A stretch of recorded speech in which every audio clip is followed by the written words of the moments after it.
Now the question is, how do I duplicate this? Oh, that's quick. Hey, I already got people. Nice. Awesome. I wonder if they're my friendos.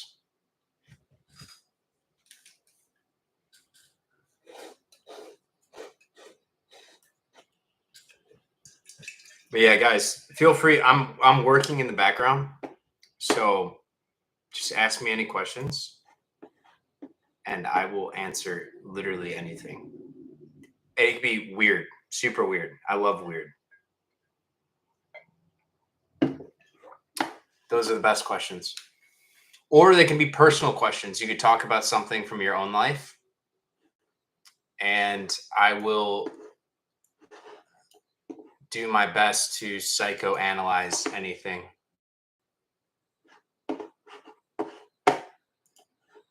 Whoa. Whoa, whoa, whoa.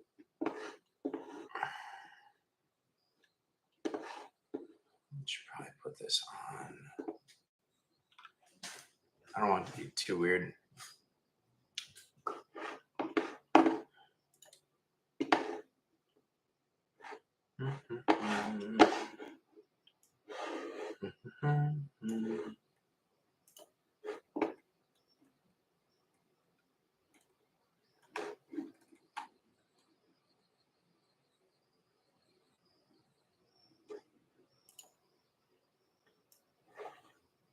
There we go. Woof. It's gonna be a big file.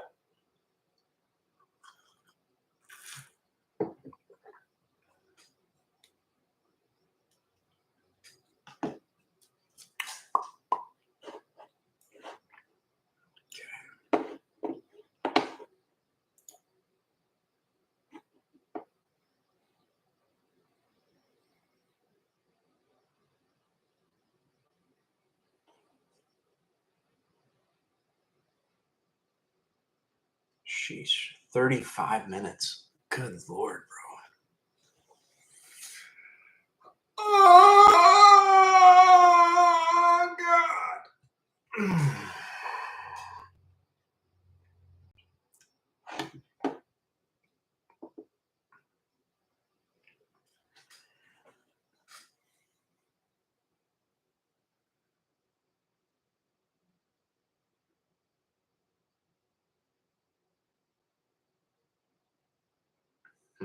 That was quick.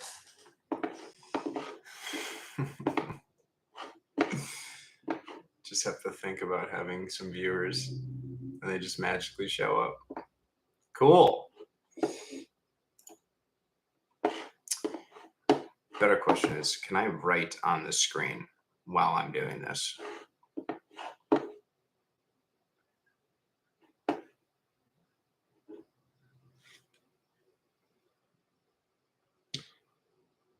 Yeah, because people just join and they're expecting me to just be talking about something. No, ask me questions.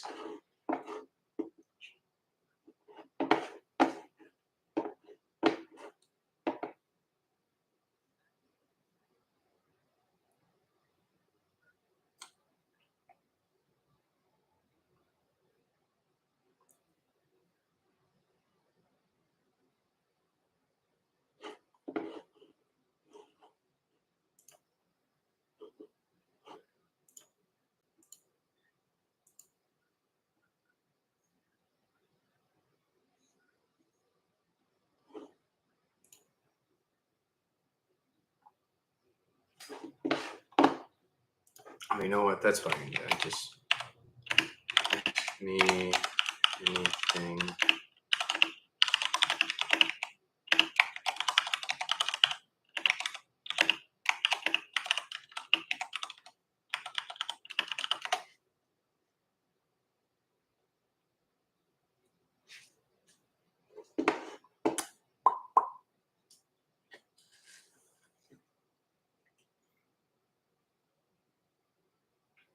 Where's Bambi at?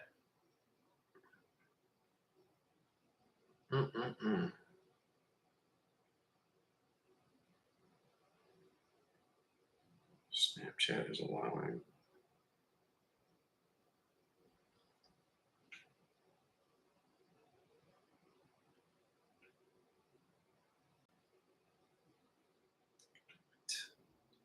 What?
Your baddie has arrived. Is this rock? Oh, what's up, dude?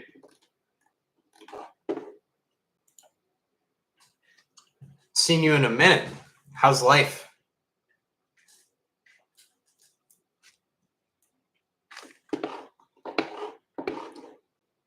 I think you said you were down in like the Carolinas, correct? Georgia, maybe?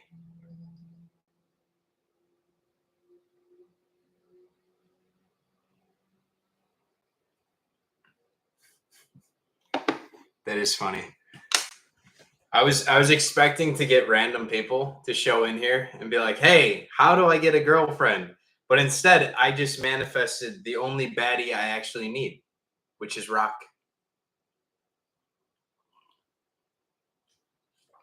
Gotta love how that works. And of course, the second Rock shows up, more baddies arrive. I would love that. God, please, just give me a chat room of 100 women so I can make fun of them. So I can. No, I love women, but I also like making fun of them because they really enjoy it. It turns them on.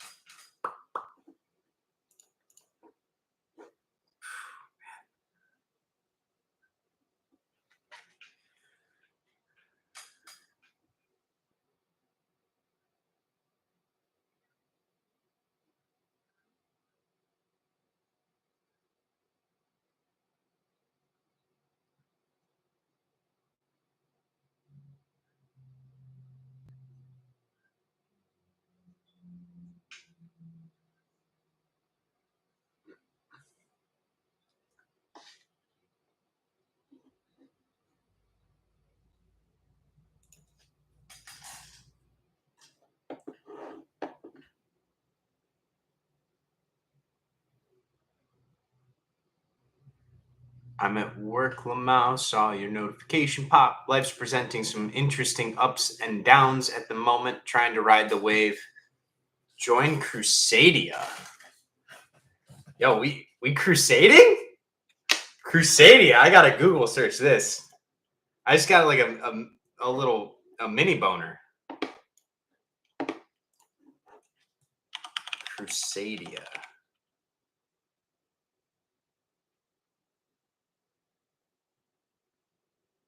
Crazy workout program with a solid. I love how when I type in Crusadia, I get Yu-Gi-Oh decks. Like what? What? Meretricious, what's up? How's it going? Happy Monday. Hope everyone is having an amazing Monday. All right, Rock, give me a sec. I'm gonna look this up and try and find it. Crusadia Fitness. That should build strength, and there's a TikTok link. Is this like an online, like a YouTube? Is that what Crusadia is? It kind of sounds almost like a CrossFit, but that's good. That's awesome. They joined something that's like a hard ass workout program. I recently have been getting back into actually trying again because I was in like robot mode for a while with my lifts. I go every single day, but I was gonna say Vercingetorix, I recognized kind of the profile picture, and I was like, what is this other name? Meretricious. I don't know what meretricious means. Is it something related to like meritocracy? I'm not too good on etymology. I try my best, but I don't have all the answers here. Uh, but what's up? What's going on? All right. I will find you, Crusadia. I will discover.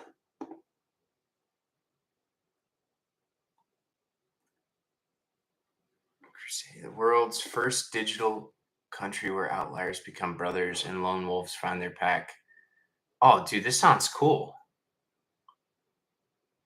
That'd be so much fun to join like a giant group that has like a Discord and you just go in there and hang out with the boys, the bros. I've been thinking about that a lot more for my own life because some of the comments you've actually left me Vercingetorix, where it's like get rid of the ego mind and stop worrying about things as much. And when I do that and I just step into the present moment more, I actually receive a lot more text messages from my brother. And I'm not sure if that's like me just manifesting it or that's the path that I'm supposed to take. But one of the happiest times that I have is when I get to hang out with him via playing video games, especially like Steam games or like the old Halos, Gears of War back in the day, all that type of stuff. But I do need like a community. I've been switching from lifting weights as much into yoga recently. So I'm probably going to go today. I've gone the last since Friday. So Friday, Saturday, Sunday.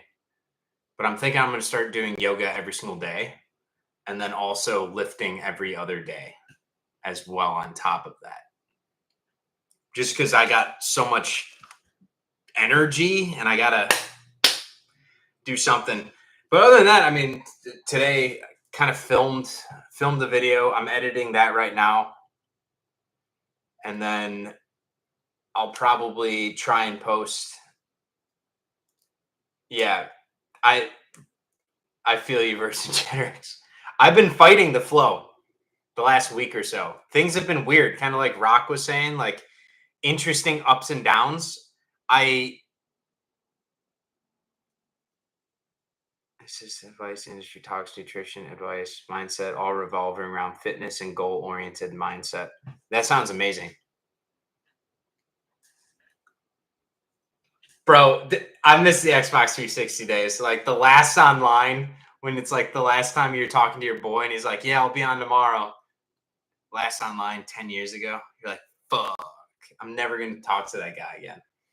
But those are the days, man. Like original Gears of War online, Halo 3, playing SWAT, all the Call of Duties before they sucked ass.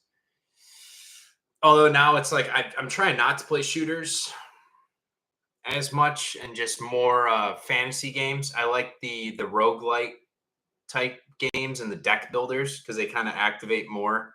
I have to like think when I'm playing them and there's strategy involved, which is like the wildest cope in the world. I'm like, oh my God, I can't waste time playing games. So I have to find a game that mentally stimulates me. I'm like, Jesus, dude, I'm going to become my mom who's just sitting on the couch playing Bejeweled or Bedazzled or whatever those games are. But if I could go into a time portal and go back and play those giant custom made games with the, is it Forge? I think it was Forge mode. Dude. Tarkov will mentally stimulate you and give you. I actually have not played Tarkov yet. I've seen a little bit.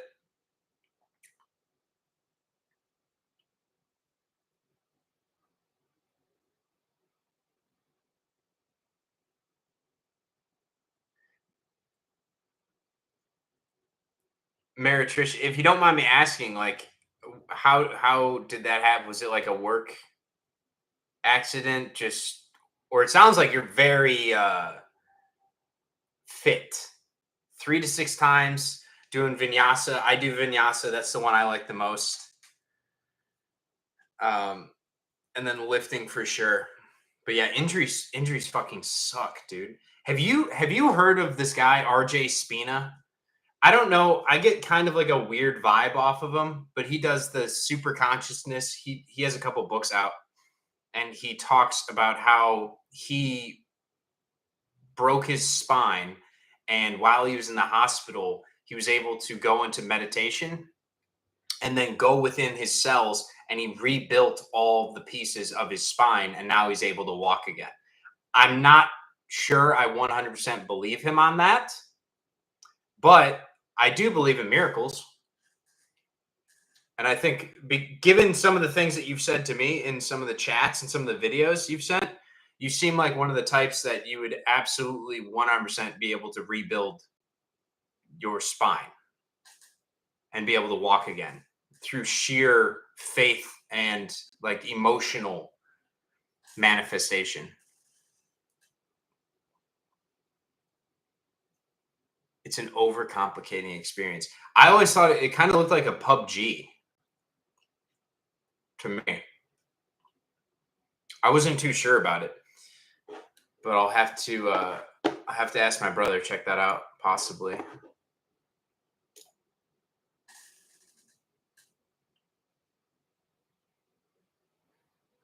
Yeah. I 100% agree with you, Rock. So yesterday I was writing a chapter for the book I'm going to be coming out with, which is kind of weird because it's a health and fitness book, but it's really just like a psychology read about shifting identities and moving your ego out of the way to step into your divine self. And it's so funny how all this stuff just there is no separation between one venture in life and another, because at the highest levels of everything it's just like your god self deciding what you're doing.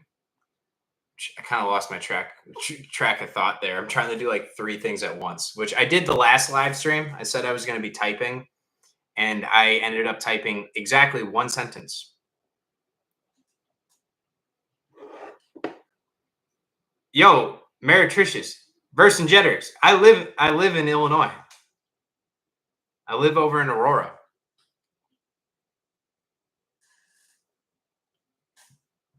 If you find my Instagram,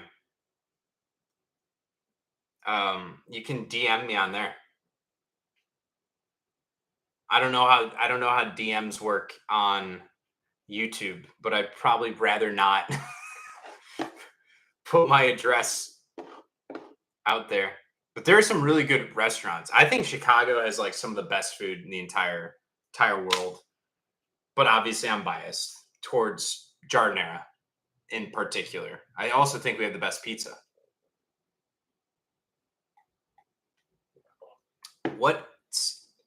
Hey, what's your Insta? Yo, Cristiano. Yo, I got all the boys in here. Where's my phone? I'm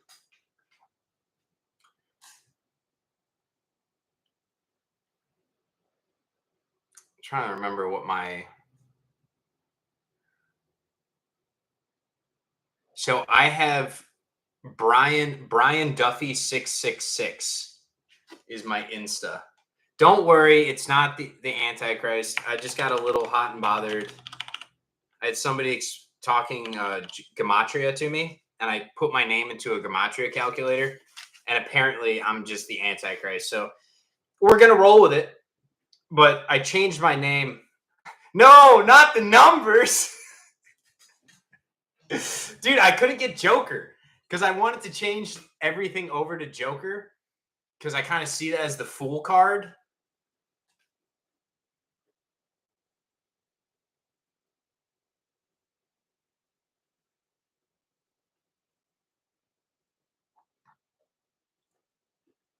Yes, I have had moments of proprioception. I don't know what that is. You're speaking languages. I get the vibe, Vercingetorix, that you're like just a low key. You're like Professor X. You're one of those where I feel an influence on 9 non-innervated areas of the body. I don't use SMB. I'm gonna have to brush up on some of these terms because recently I've just been reading through a lot of Neville Goddard and focusing on feeling states and manifestation. But eventually, I want to shift all that back into health and fitness because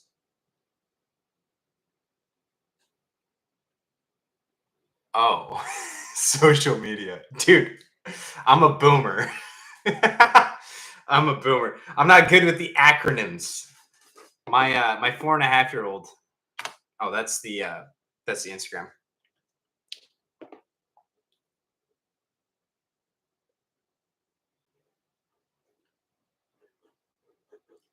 So Rock, are you talking about like synchronicities happening or like weird, strange things? Because I'm not sure if I talked about that on camera. I really fucked up and I bought this. It was off like I think it was eBay or Etsy. I can't remember which, but this was about 2 years ago. I bought this grimoire. It was like black magic because I was really interested at the time in just learning more. And a lot of the words in there, I didn't know what the fuck they were. Like it was a different language. It was either some type of Sanskrit or it was Hebrew. And so I was trying to like just take pictures of it and translate it so I could pronounce it. And after I did that, I had the worst week of my entire life. It was like I opened up a doorway that I should not have opened up and things came through.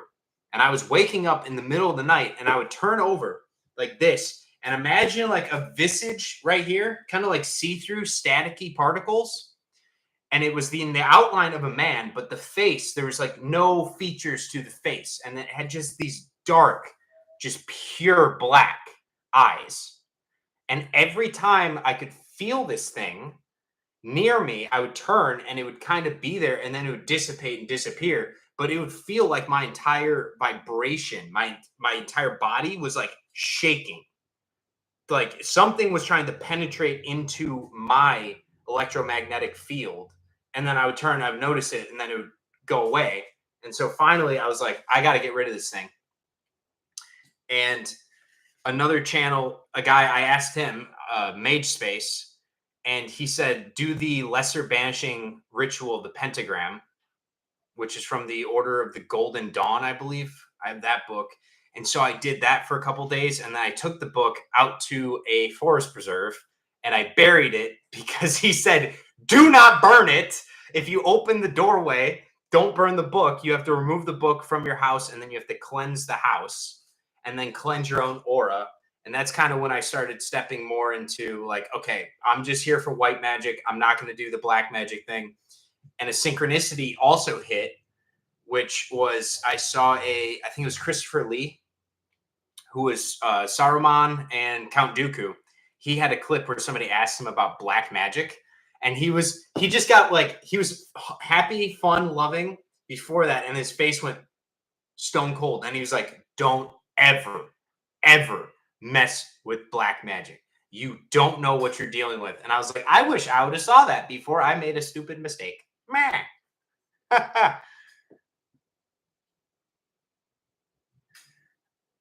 Christian, I'll be fine, dude. I'll be fine. I don't mess with any of the dark stuff anymore. I was just kind of interested a little bit because I thought at that time in my own spiritual awakening that I had to understand the dark side in order to understand the light and vice versa, like understand all of it. But I'm not Jesus, so like I don't, and even him, it's like you could resurrect from the dead or you can do some of those things, but he doesn't choose to do any of it, but he has knowledge of them, I'm assuming. And that's sort of what I was looking for was, all right, I want to have some knowledge of the dark side so then I could fight against it easier. But it's just probably more useful of my time to focus on just the light and the light work.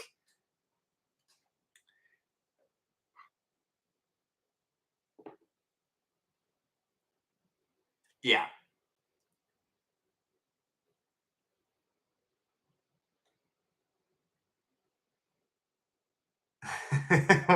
Well, thank you, Cristiano, for the compliments. I try my best to just combine everything that I've learned and read, and then what I get from the meditative space. And then I see life almost as, so I'll go into a little story time because this was the chapter that I was writing yesterday, and I'm going to call it the menagerie of mirrors. That's a great point with the casinos. But the menagerie of mirrors is how sort of our egos and our identities, as we go to bed each night, usually as we're falling asleep, you might have thoughts or you have subconscious beliefs, programming, whatever it may be, that reaffirms to ourselves in the sleep state who we are. And then during that state, because we're disconnected from the physical body, we go back into spirit. You kind of get your orders or your quest for the next day. And so every single opportunity, which is any single moment in time, you get decision points where you get to make a higher or a lower decision. And typically, those decision points are decided by the identity that you have selected for yourself. So I've noticed if I have a really negative day, the next day I will have opportunities pop up via different people, different places, different events where I will get to choose that same emotion that was riding out through the prior day or the prior weeks, whatever that subconscious belief was, or the conscious thoughts of the prior day. I was playing out all those karmas, like you're saying, the karma points in the next day. And that's why I like to call it the menagerie, like a zoo, because you don't know what you're going to get, but you know that source, the universe, God, is going to give you whatever you ask for. And the ultimate point of life, I guess, even though life is a never ending wheel and it's a journey and it's fun, is to choose the fun, is to choose the higher path. And so, like, all those decision points, we can't take them personally. We just have to be like, all right, this person is just an extension of myself because I am pushed out. They are pushed out in a non-dualistic state of being, one in which there is no physical matter. We're all one. So anytime that you attract a certain person or an event or an experience into your life, it's a learning point. And you get to choose whether you want to reaffirm that prior emotion that brought that decision point to you, or if you want to choose a higher one, and that can start the hyperbolic curve of your life upwards, where you're going to experience higher and higher opportunities to experience more love, more joy, more bliss, more abundance, instead of the lower states of being. And then somehow I'm relating that to weight loss. Like, what?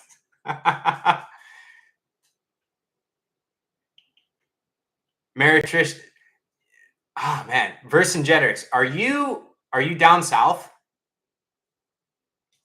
Or are you in Chicago? Are you like actually in the city?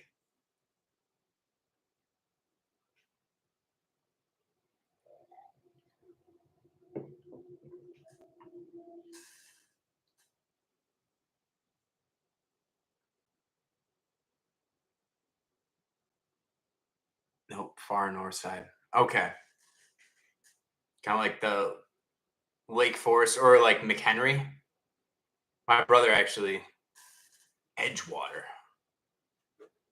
I think I've heard of Edgewater before. Sounds like one of those suburbs. Or I could be completely wrong. Hey, at least you're not like in the middle of bumfuck nowhere, like Belvedere. I used to have to drive out to Belvedere for work. Okay. So when I came to Christ, like truthfully, reality shifted completely. Tomorrow will be a significant day in my journey, writing things, goals down and reading them with intention will allow you to manifest. I completely agree with you. I didn't film anything last week because I was kind of like having a little, I don't want to say like a crash out week, but things were just very strange. Like I ran into a whole bunch of new people and I was getting invited to things. So I had to experience more. I was coming out of my shell. I was working less. I was doing less of the filming, less of the reading, less writing, and I was just doing more so the living portion. But then I realized I was like, hey, all these different events are kind of taking me off my path. And so I had to sit with that for a couple days and kind of like meditate on it because I want new friends. I want to experience more out of life. But these same friends, one of them is a musician. And so he was doing a lot of like private parties, certain events. Like I went to a brewery, listened to his music. I was hanging out at the pool. They've got like his wife and him have like 5 kids. I was hanging out with them a lot. It was a lot of fun. But then I was like, you know, I'm taking all of my creator powers and I'm kind of putting them on the back burner to go chase something outside of myself when I know that I'm already fulfilled within. And I really love doing this. Like I did one live stream last week and I was avoiding it like the plague for the longest time because I was thinking, oh my God, well, what if people make fun of me? What if people think I'm stupid? Like all the bullshit that isn't real. It's all the thoughts of like the past and fears of the future. And I just started being more present. And I noticed I was like, man, this is like what I really like doing. I like doing some work. I like doing a live stream. I like talking with all my friends on here. I make videos for you guys. I had to remind myself of that. And it's not for the people that are saying like, oh, you're not going to go anywhere with what you're doing, because that doesn't really matter. And yeah, like what's the worst that can happen? Everyone's too busy to chat because they're all chasing their own dreams and living their own life. Like, boo hoo, right? Like, it was crazy. But I've always had one of those ruminating minds where I overcomplicate things and I get over anxious. And so that's really what kickstarted my spiritual journey was I had to start meditating. When I say I had to, like I was going insane. Like I was more depressed and more anxious than I'd ever been, even though I was working a job at the time and I was making buku bucks. I was making great money.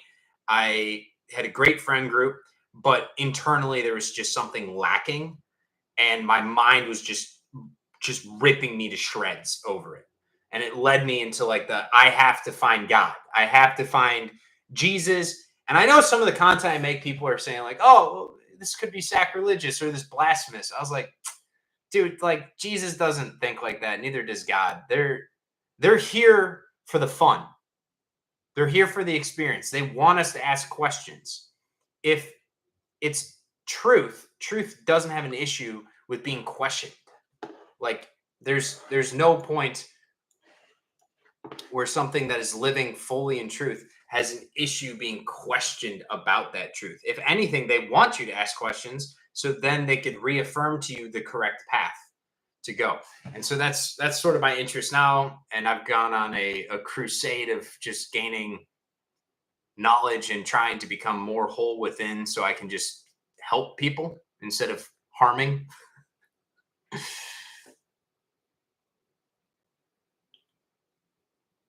I'm going to read these questions real quick. Ride the wave. Schumann resonances are inviting you to resonate with others. You're spot on, 100%. I wonder, are you keyed in on the like the solar flares and all the astrological activity and stuff going on? It does seem like I try and only notice or pay attention to the good happening. Obviously, there are bad things that will happen no matter what. That's life. But it seems like recently people have been like acting up, either acting out because they have a lot of those deep-seated traumas that need to come out, or they're choosing the higher path, which I really appreciate that on a giant humanity scale, because that's what's going to lead to heaven on earth is when we all kind of wake up and we take off the masks and we're like, hey, yo, we're all brothers. We're all having fun here. And we start to get along for once and choose love over, all the seven deadly sins type thing.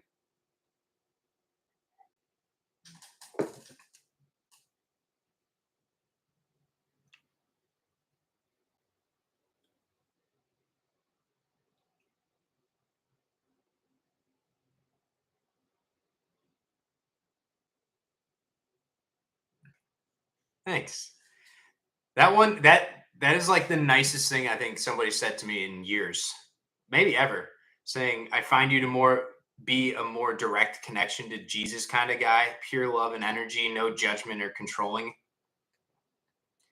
That feels very good to hear because I was raised in such a setting on both sides of my family.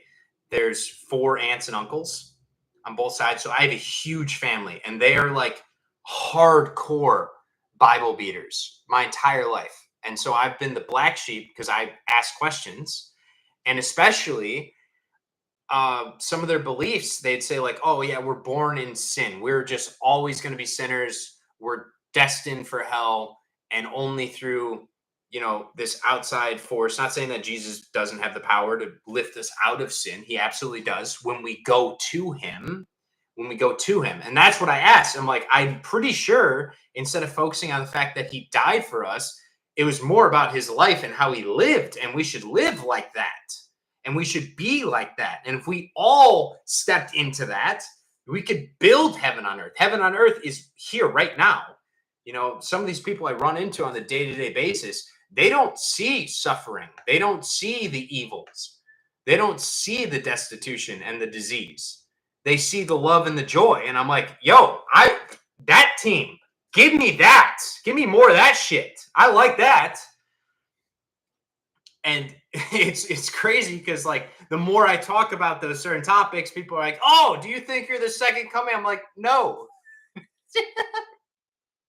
Absolutely not. I've done a line of blow off a hooker before. Like, what the fuck are we doing here? I'm not Jesus. I can try, though. I can try and gain that level of understanding, that level of awareness, but I can still humble myself enough to know that it's only possible through the Father. And I have to make the conscious choice with my ego to ascend to that Father, which is I view as the story of Jesus, where all the decision points, all the karmic points in your life, you get a decision. Are you going to choose the lower emotions, which I see as being based out of the ego, self-service, or are you going to choose the higher emotions, those of the Father, which is the right action, the righteous action? And so the whole story of Jesus, I was like, yeah, this is the goat that chose every single karmic point to choose the Father's path and completely shuck away the ego entirely, which that's just goated behaviors. What can I say? It's like very nervous system regulating to hear your insights. And I'm not at all like scared or uncomfortable. As a passionate enjoyer of critical thinking, philosophy, and Jesus, you provide such clarity. Thank you. Your level of meditation and inner calm allows you to be so calm and direct. I love it. Thanks, Matt. And you know what's beautiful about that is I think that ability comes via the dark side. Like the ruminating and the depression and the voices I've heard for a large portion of my life, and sort of the things that have always kind of like hit me from the outside, and then me hitting myself like nonstop on the inside, has led me to a point of calm and peace where now all I really want is to just help people, because I'm like, yo, I was in a bad spot and I am grateful for that bad spot because it's taught me the perspective to really be grateful for the good in my life. There's so much good in this world. There's so many beautiful people, and we just need to stop outsourcing our consciousness to things outside of ourselves. And really, like you're saying, live in that present moment. I think that was Rock who said it. I'm going to have to put this on a shirt. Where it's like anxiety is of the future, depression is of the past, and peace is in the present. Like that is probably one of the most true statements I've ever heard. Philosopher Rock just dropping the wisdom. I love that. Which is another reason I love doing these live streams. Get away from the just full blown videos all the time. Although the one that I filmed today, I'm going to do the Gospel of Thomas lines 51 through 60. Because every time I read that stuff, oh my God, dude. Beautiful.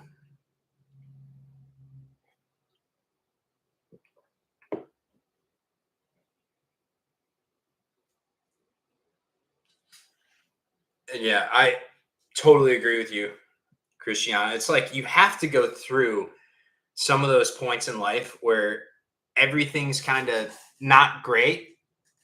And then you start to realize that it's because you're walking outside of the path that was laid for you. And like it's our own ego that's creating the bad experiences. Like the worst times in my life were not because of anybody else. If anything, I'm grateful for the people that made those times suck because they painted a very nice picture of what my life could be on the other side of it. But it was ultimately under my control. Like I was the one that was constantly ruminating on bad conversations with friends. I would be picking fights with people in my mind before I even went out to a gathering. And then it was like magic, right? Magic. It would just manifest. And I was like, no, it's because I'm focusing on it. I'm thinking about it instead of just thinking internally and trying to live my life. I mean, like I think it was somewhere in the 40s of the Gospel of Thomas, where he's like, no, you need to act like children and remove your garments. I see the garments as like our egos, like our different individualized selves that we try and like toil our way through life trying to get somewhere or trying to be someone or trying to achieve something. But in reality, it's like you don't have to do all that extra work. You just have to be grateful and happy in the moment and really believe in the promise that the Father will provide for you, and then just sit in awe and majesty to all the miracles that just present themselves in your life. I think it was Rock at the start where he was saying like, yeah, like life has just been kind of like crazy of late. There's a lot of things going on. I'm like, that's like the magic part of life is when a lot of that stuff is just like flying at you and you get to choose consciously for yourself which path you want to choose. And as you choose more and more of that good path, you get it repeated. Like you're choosing and rewiring old cycles. And it's absolutely beautiful. I read several Bibles after spiritual awakening and being wildly dyslexic and ADHD. It really changed my entire life. Perspective and persistence is fuel for growth. You're right. I love that, dude. I feel the same because I can't keep focused on like one thing. I love changing all the time, trying new things. And for a while, I thought that I was just completely lost in doing that. And now I'm thinking it more so from the sense of maybe I just love the experience of enjoying life, like living life. And so life is all about experience because I genuinely believe like my take on what we are, where we are, is that this is kind of like a controlled physical, all who wander are not lost. Hey, as long as you got one foot instead of the other and you're not worried about where you're going, kind of seems like that's the journey, right? But I see each and every one of us is like a smaller fractal of the whole. And so like God or source contains everything within it, good and bad, and we get to experience ourselves, himself, through the physical flesh and through these egos where we think things aren't happening, or how do I word that? That we think things happen to us because they're random, and then after a while you wake up and you realize that we're really the creators of everything because we're like miniature versions of God. And then that brings us back. It like snaps us back in. And that's like the spiritual awakening because I was like hardcore agnostic for a large portion of my life. And then before that, I was like atheist where I thought everything was fucking random. And my life just sucked because I was being punished for whatever reason. And then, yes, cosmic fractal non-duality. Yes. Yes, daddy. Say it louder. I love this. That's the good stuff right there.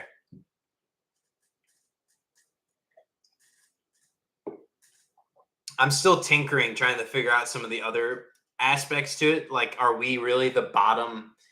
It feels like we're the bottom realm, and there are multiple realms above us, but this is like the graduation zone that souls or fractals of God get to go to before they get to experience the higher realms, in which they get much more power, but then with power comes great responsibility.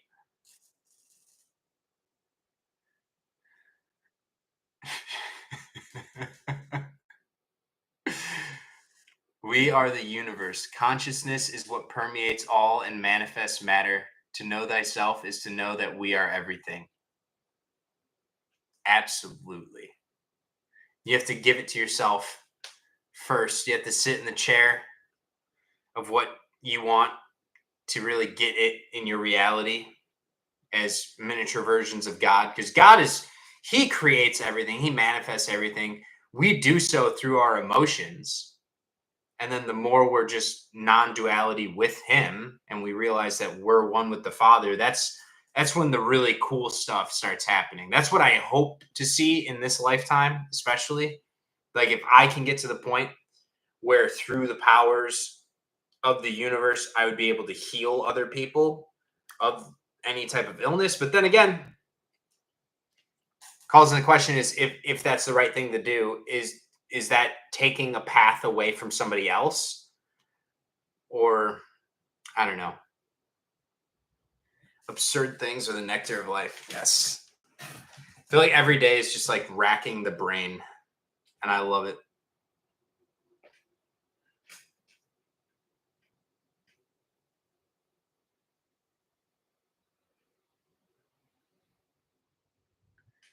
Which part are you saying the ego is talking? Where I want to heal people? Because I don't want to heal people so people like think I'm awesome. It's not a pride thing. Believe me on that one. It's more so I I would almost, because I want the heaven on earth realm. I want us to bring heaven on earth.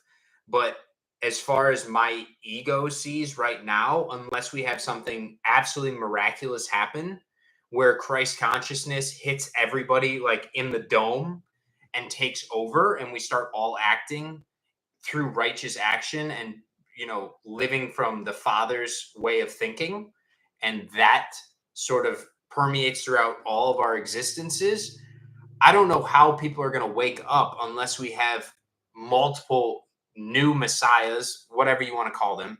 Don't get like, I don't get butthurt over the word, but like healers show up that show people like, hey, yes, we are one with the universe. We can do some amazing things, but we've been taught how to not step into this power. But here, like a whole new era of teachers, a whole new age of teachers need to come up. And it's all through the power of Jesus and God and that lesson and how to live your life that they're able to do those things.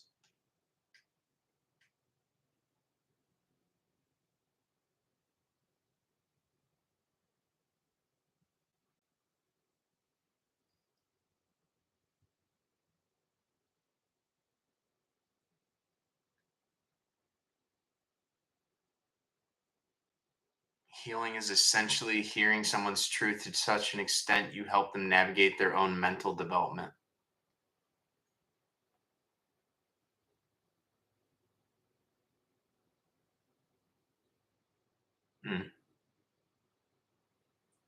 Because I see this as healing. This is why I love doing this, because you guys are giving me great things to think about. Do you have so the Tao, because so I don't see any of the religions as like the standalone. I think they're all kind of telling similar stories, just in different ways.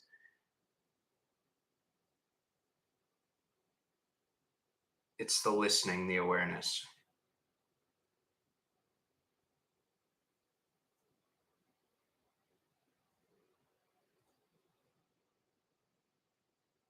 Hmm.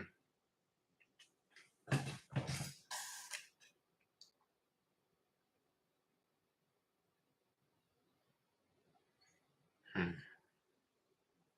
Makes a lot of sense because yeah, I mean the more I think about when I talk about like Jesus, I'm trying not to tread on too many lines when I do the gospels and stuff and anything like that because I just see as like a cosmic eternal tale.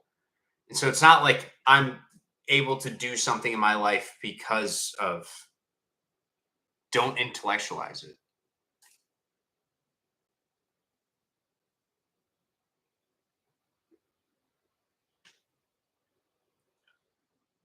I thought that's what I'm trying to avoid is over intellectualizing it. Because I see Jesus like an energy. I see God as like an energy. Everything is just energy to me.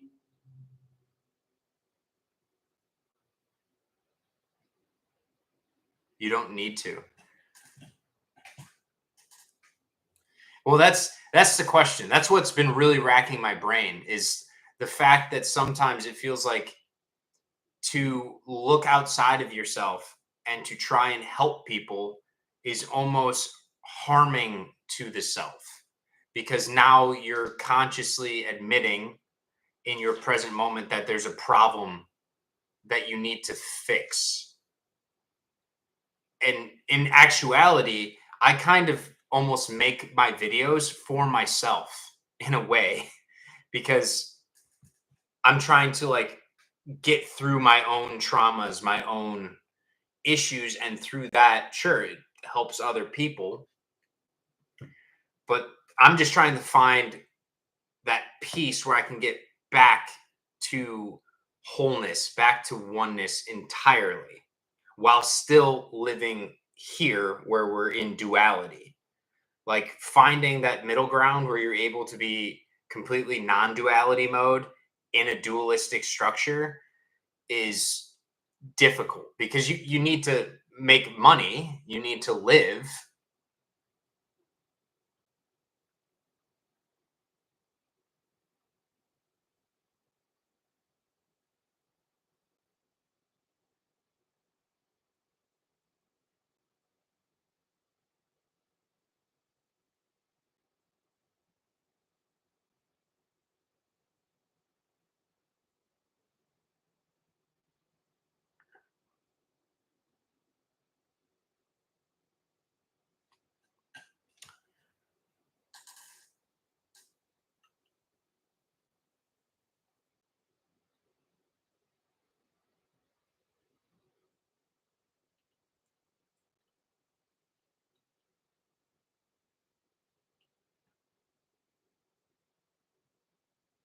I feel like you guys are my spiritual mentors right now, and I'm loving this.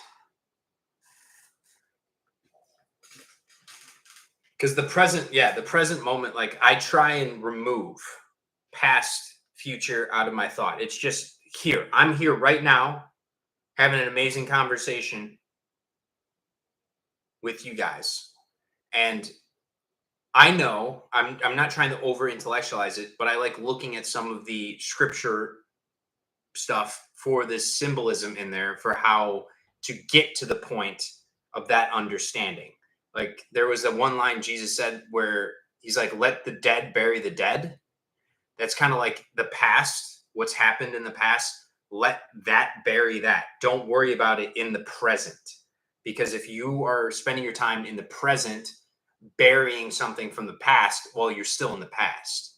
So just like living in the flow, that meditative state in every single waking moment where it's like you're just sourced in, you're connected is the goal, but then I'm racking myself.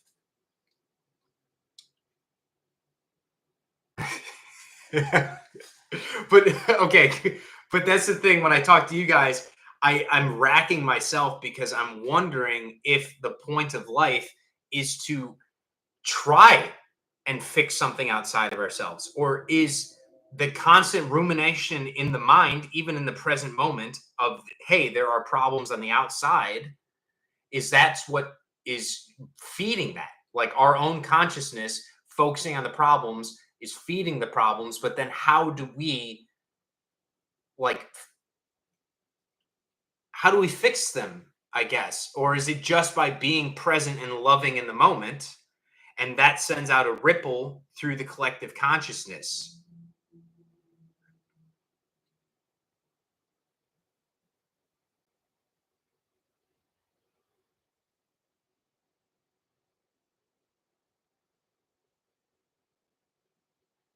Hey, Heba.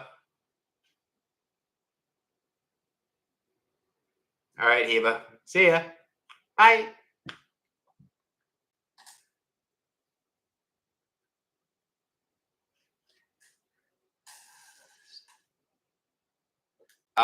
So actually I'm cutting down on caffeine. So no caffeine, no practice per se. I don't edit any of my videos. Like everything I that's why I get confused because when I get so I'll drop into a meditative state and I'll let go. Like I'll let the ego go and then I'll see myself and whether I'm in front of a whiteboard or I'm sitting on the couch or I'm filming like one of the brand new shave videos which I really like doing. I kind of see a little couple snippets. Like I'll hear some of the words, or I'll see like a book, and I'll understand. I'll just get like some type of intuitive download as to what I'm supposed to be talking about, and then I'll go and film it. And it's insane. Like some of my earliest videos when I was in really good alignment some days and others I was awful. And you could tell when I'm not in alignment because I'm immediately saying uh I don't know, and I'm like changing topics or I get thrown off by trying to like not step on people's toes. And I'm like, "Oh, well, don't get offended. Oh, I'm trying to be nice."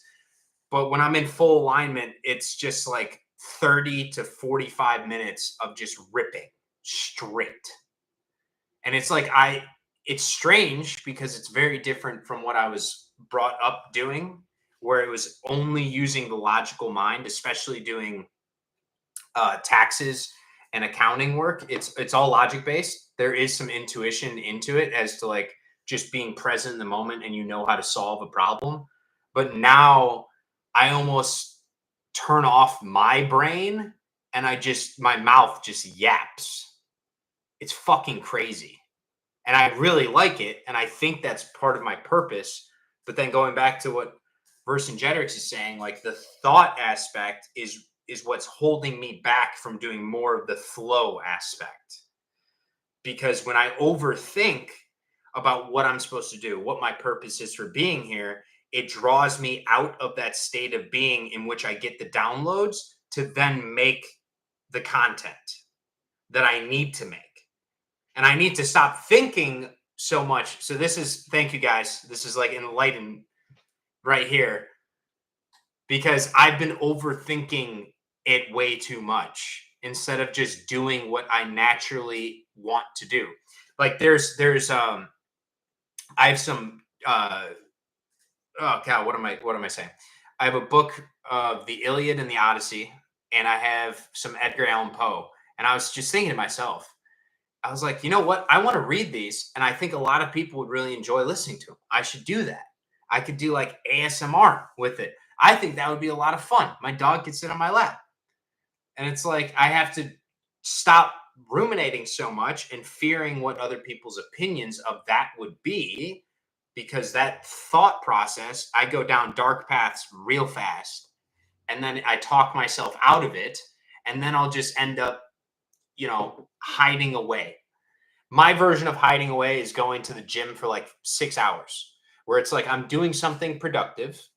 I'm sitting there, I'm getting sun, I'm reading a book, I'm doing other activities that I enjoy, but it's not my full authentic self because the fruit that I've been given, my daily bread, I'm not sharing with other people because I talked myself out of doing it, which kind of sucks.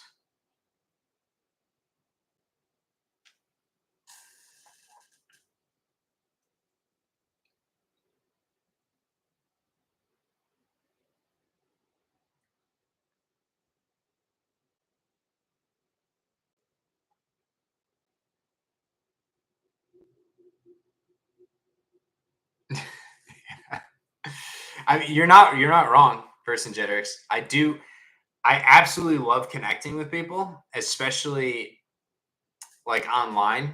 And I would say like I'm not too keen on the attention, I guess. I do love it, like personal one-on-one connections and when I get great comments, but just like the number, like that stuff doesn't mean anything to me too much where it's like the number you see or the amount of likes on a post. I more so care about the soul that is leaving the like on the post. And if like I see a nice comment and we can interact and I can like their comment, I can respond with a joke. It's just like injecting more humor into the universe, trying to speak more of it into existence, because that's really what kind of like gets me going. It's just joking around, having fun, speaking your mind, being free. Okay, I get you.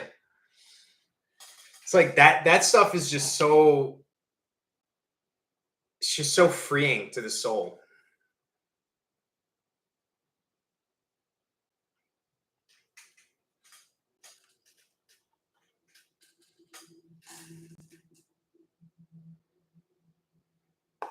I used to fear criticism. Then I heard, don't seek validation from lesser minds. Don't suffer fools gladly.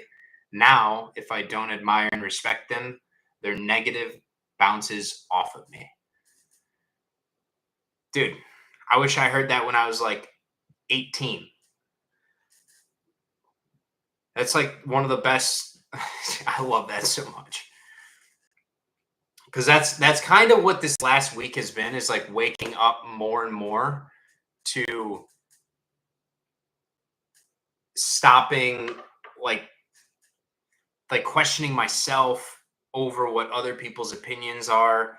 And I always have to draw it back to, again, going back to the ego mind where I'm overthinking things. But I'm like, hey, if I'm overthinking things, other people are overthinking things. They're going through their own life. I'm going through my own life. There's no way that they can go through their life and go through mine at the same time, where they know exactly what the contents of my mind and my heart and my soul are trying to transpose in whatever video or content creation I'm making.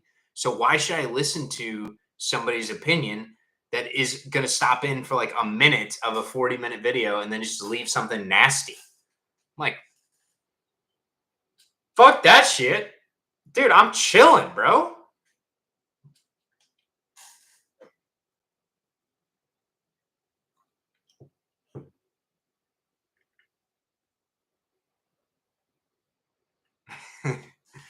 I would have really enjoyed that.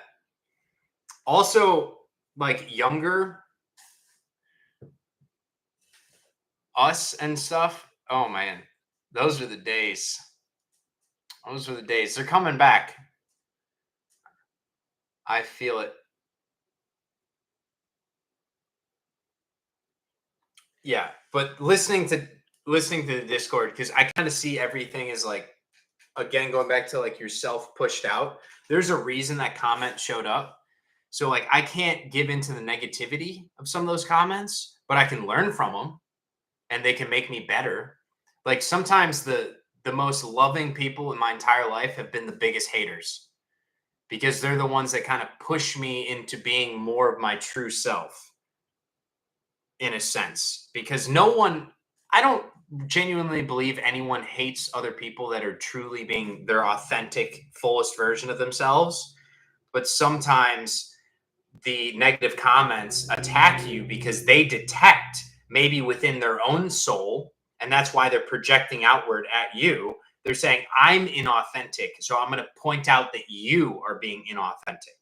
And I sometimes, as the ego mind myself, get butthurt over that. I'm like, oh my God, they're just being mean to me, mom. And I should not listen to it. I should take it as like a grain of salt and be like, okay, well, what can I learn? How can I be more authentically myself? How can I change my approach to be more authentic to myself? Because obviously other people are detecting it, but don't like beat yourself up because they're saying, oh, this video sucked. Like, okay, it's just your opinion, bro. I still had fun when I was filming it. So it is what it is.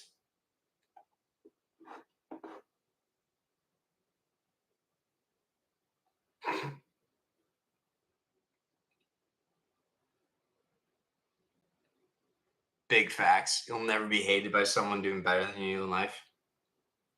True. Big true.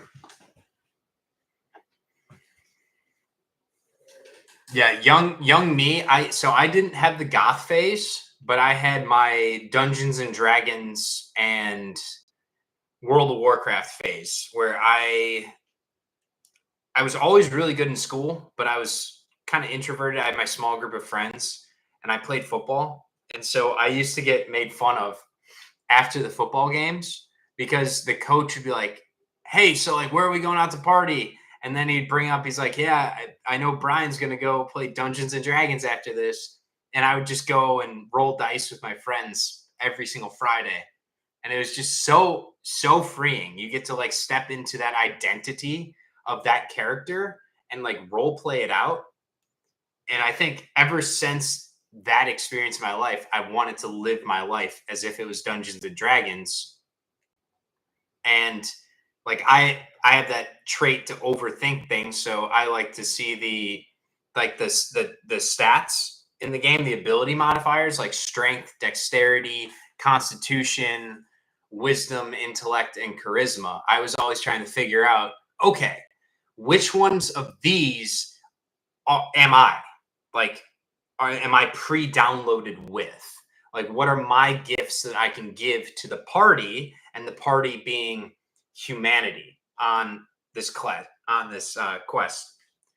was a paladin, which is that's why I put in my bio level 20 paladin IRL. And that's what I'm trying to be like in my life. I always loved the idea that I was the tank of the group. I could heal people, I could deal damage, and I was always the punching bag. And so it would allow other people around me to play their class to the fullest because they weren't worried about getting feared, dizziness, nausea, tripped, any of the negative status effects that you can get in the game. You can get auras to protect against them, and then as well as having lay on hands, or if there's a dark entity or a necromancer, I would smite that motherfucker, and that felt real good.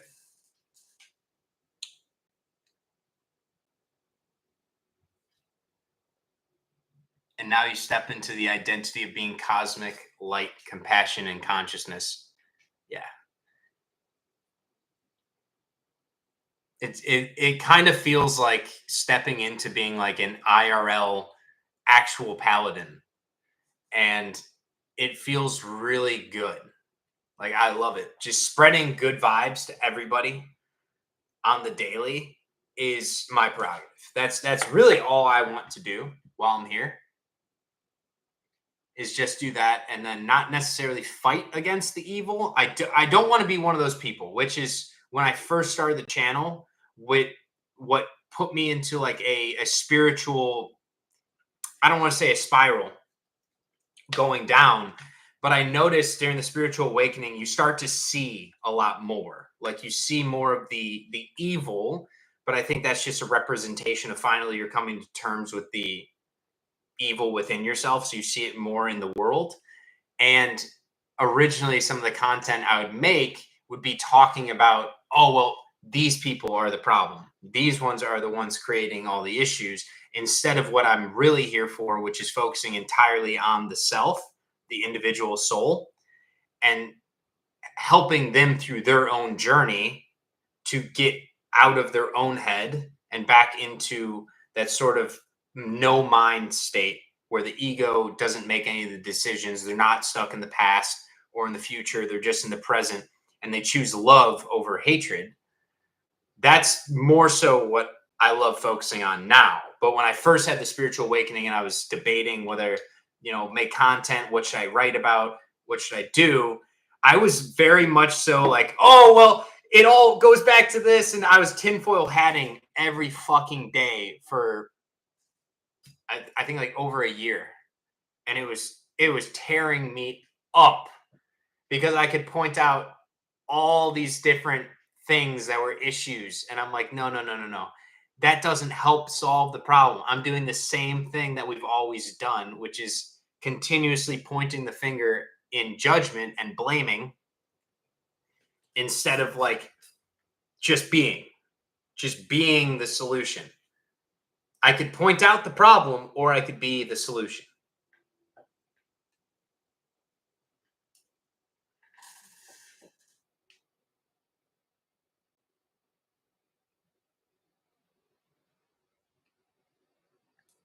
Wait, that's why my name is Cristiano Vibes online. Is that because you're just pure vibes? Like some of your comments that you leave are just magic. Like absolute magic. If there were more people doing what you're doing,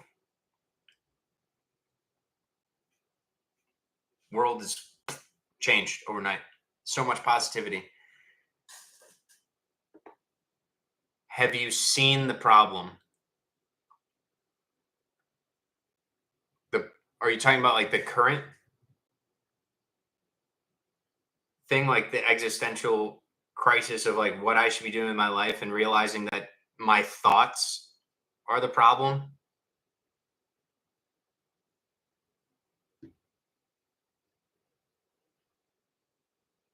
I'd say my existential crisis is it was around the same time frame, like 2023 through 2024,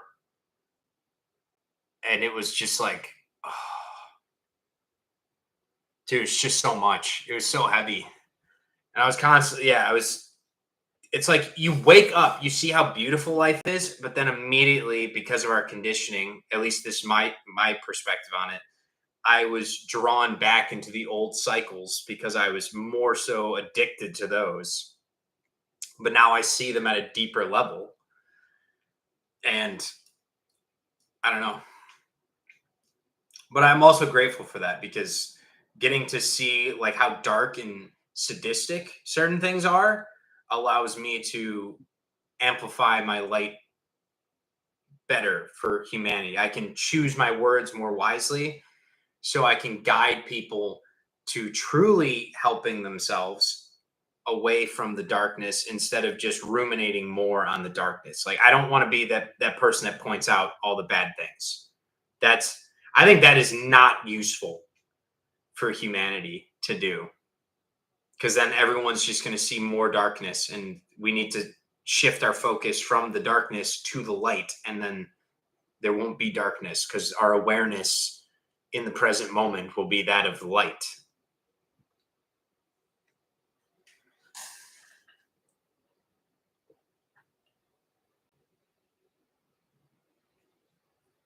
I 100% agree with you on the Christ consciousness and like building that up through community and like just fun loving good vibes just all the time everywhere you go just spreading the love. I love that so much, dude.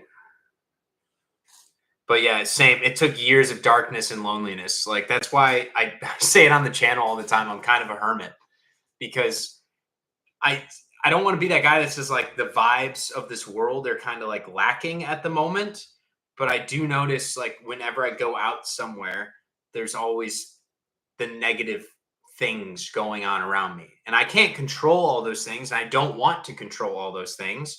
But I've had to take that part of my life away from the negativity and spend it alone so then I could better resolve that within my own mind when I experience it. So I wouldn't get mad at it. Because before I'd be like, oh, well, I'm a good person and there's bad. And I would see the bad and the bad isn't going anywhere. It's there. It's going to happen no matter what. The flood is the flood. But if you're on the ark, you can still look up through the window and look at the stars and be like, hey, man, it's beautiful. Like there's so much to be grateful for. And so like that time away was really impactful for my own psyche so I wouldn't let the negative entities in as easily. I would be able to have them just wash off me like water. I think or just being like water. Like a knife can't cut water, but water also has the power to corrode or erode stone over enough period of time. So water is kind of like the dankest of all elements.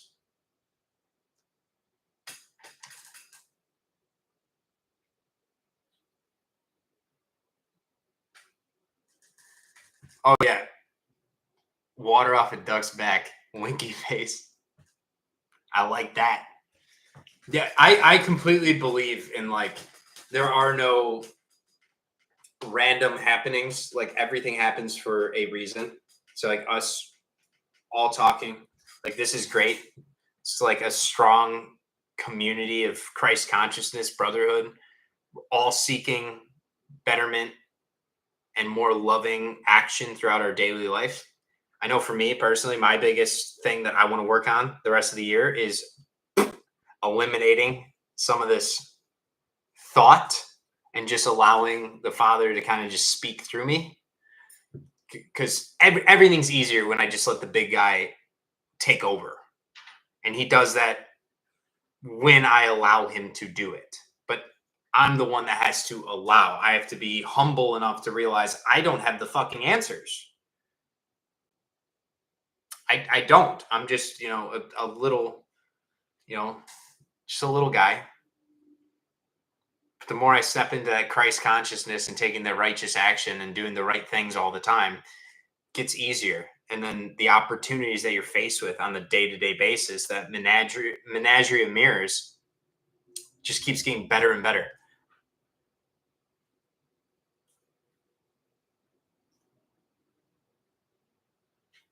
Dude, I'm going to take you up on that offer. I would love to do something where I could do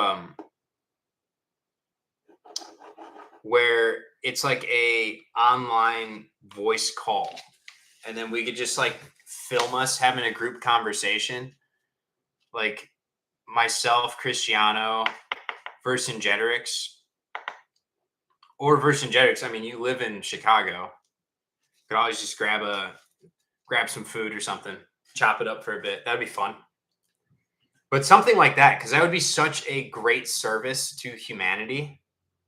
And I can sense it's all the vibe that all of us are about is just serving the collective, serving the whole. And these conversations are amazing for doing that.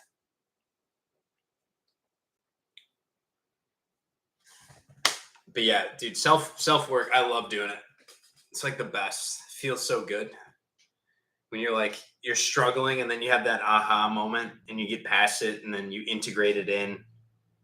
And that's kind of what the last year I'd say has been a big portion, because I was such an introvert for a while. I was almost scared of the world outside of myself. And so sharing myself via camera has allowed me to integrate in my own voice again. It's opened up my chakras and like my heart space to sharing of my own soul with others, which then allows other people to share their souls with me and vice versa. And it sends a ripple wave across humanity, which is awesome. Because that's like the highest teachings of almost all the messiahs or the ascended masters, whatever you want to call them, is like they didn't care what happened in the past. They're going to meet you where you're at in the present moment with unconditional love. And that's the point I want to get to in my life. So then everything I do is just from that state of being. That'd be incredible.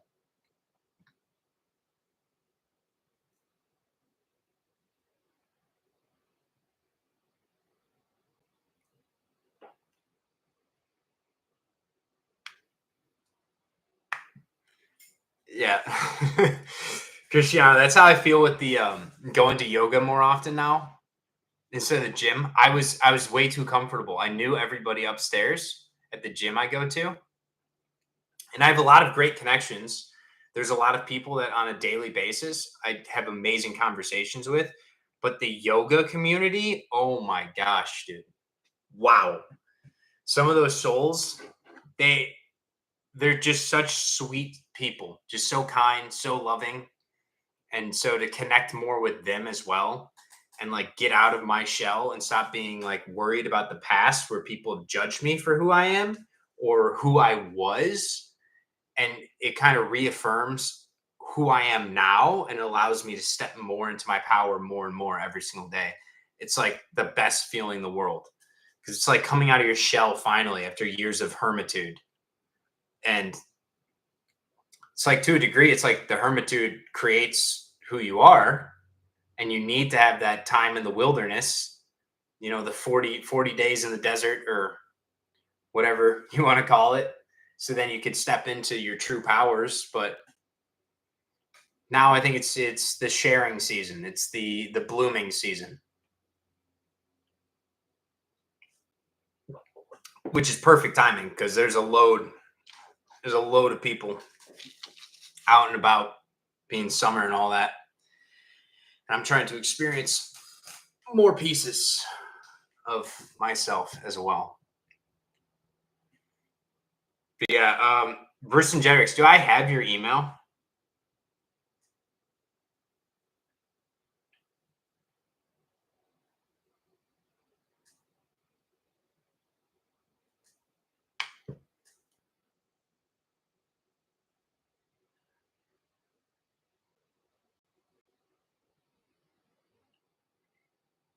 Yeah, I feel you massively on that one as well. I I'm trying to think back. Like there were probably a few years where I had this one friend group and we would go on trips together. We'd go on guys trips all the time. I was always hanging out with them, but I noticed that I was in intense inner turmoil, like you're saying, when I was doing all that stuff because we weren't necessarily doing things that were like godly activities. Not that there's like a sinful way to live your life, but I was constantly focused on the event. I was constantly focused on, oh, well, what are we doing? What are we drinking? Are there going to be girls there? Are we going to be smoking? Are we going to be getting high? And it was everything other than just being present in the moment. And it was great because I took time away from that friend group. So now when we reconnect and we hang out together, usually we'll just all cook dinner collectively together.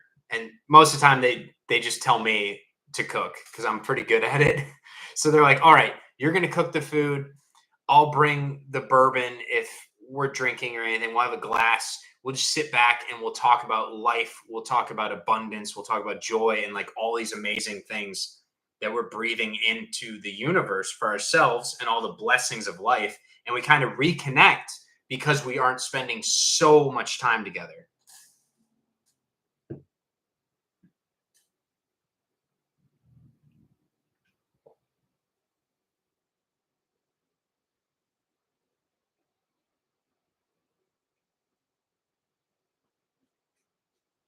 Absolutely.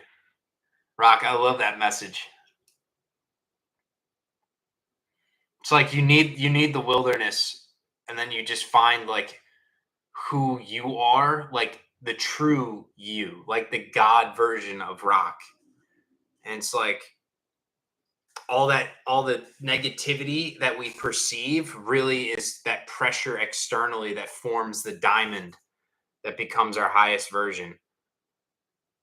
So like we really need it, but at the same time it's like once you have that like come to Jesus, come to God moment, come back to the eternal now, the universe and your place in it, and how we're just all kind of we're here for humanity's sake, jiving, moving around, we're having a good time. It makes it so much easier. It makes life so much easier because yeah, looking back at the past, like I don't hold myself to any of it, but holy crap, man, I used to not think a whole lot of my own thoughts. I can't remember. I think it was Vercingetorix, or maybe it was you, Cristiano, that brought up like family systems. And I looked that up. I started thinking about it more, but oh my gosh, dude, the amount of thoughts that I had going through my head that were not my thoughts at all. They were just the programmed thoughts, whether it was from my mom, whether it was from my dad, family members, relatives, close friends, the religious structures, the school structures, the business corporate world structures, all those different structures that were telling me how I should act, but they were guised as my voice in my own head. So I was psyoping myself into a reality that I didn't want to actually experience, but I didn't know how to choose anything different. And so, like, that pulling away from God snapped me back into, like, hey, this is all you have. This is the right now. This is it. This is the best.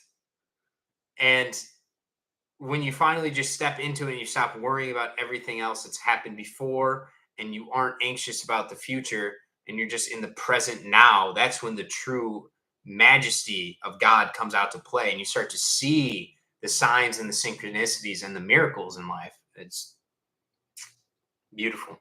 And then you run into amazing people like you guys. Like, I've been in a lot of chat rooms in my life where there's hundreds of people in there. And there's 3 people in here, and this is probably one of the deepest conversations I've had online in a very long time.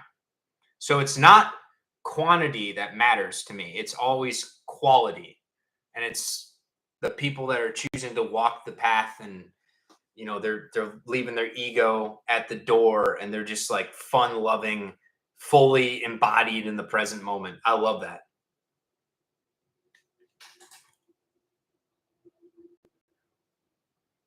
But also, yeah, walking in nature, thanking Jesus daily, enjoying minimalism.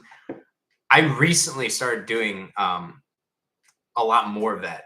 I had a video, I think, a year ago about the walking meditation, and I would take my phone still with me at that time, and I would go out in nature probably for an hour, hour and a half with my dog, and I would focus on listening to nature, just seeing how everything works together perfectly.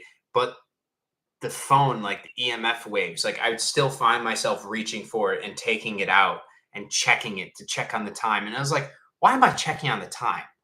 Like, what am I doing? I'm in the now. There's no point to doing this. I'm on a walk. Be on the walk. Be the walk. Be in that state where you're not thinking about stuff that you're going to do after the walk. You're not thinking about things that happened before the walk.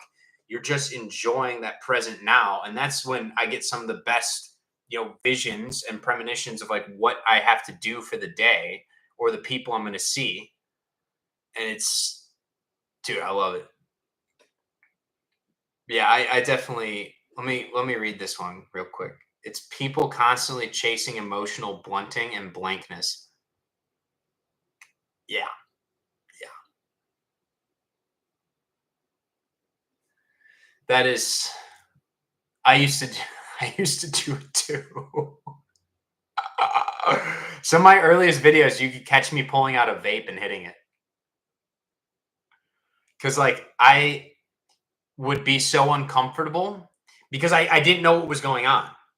I would feel this energy coming into me, pouring through like the crown and like the third eye, and it's like opening up, like I'm seeing things differently, and the words are coming to me, and I didn't have to think about them, and I had lived my life so long snapped away from like the God self, the power of that non-ego state of being, that I was uncomfortable with it when it came through me. And so I would have to like hit the vape because it would like kind of shut it down a little bit. It would put up like a block against it, or I'd have to go scroll mindlessly on TikTok or something for a while to have those intrusive thoughts kind of take me out of that mode because I was uncomfortable with the just being present. But yeah, now looking back on it, it's kind of painful how many people are constantly chasing emotional blunting and blankness in their life because they're not comfortable being themselves. They have no fucking idea who they are. And it's like that's why we're here, is to like, I guess, be ourselves enough that it sends a ripple. And that's why I love your comments so much on the shorts and stuff on Instagram, Cristiano, because it's like when you leave that comment, yes, I see it, But it's also beautiful because anyone else that walks or sees that video now sees that type of love, that type of joy, that energy that you're putting out, and it's going to wake them up, whether immediately or slowly at a time. Now they're shifting their awareness, their focus to that light path of life where things are lighter, they're more fun, they're more fulfilling, there's more joy, we can laugh, we don't have to take things deeply.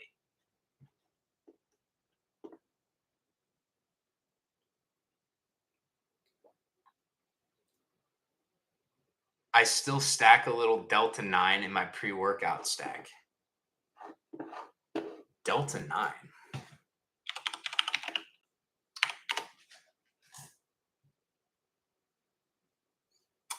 Oh, is that is that like the synthetic THC? I used to smoke before I'd work out all the time, like weed, because it would help with my anxiety, which is funny. I talk on videos now, but I'm like one of the most overly anxious people when I can't get out of my own fucking way. I could just sit in rumination for hours and hours.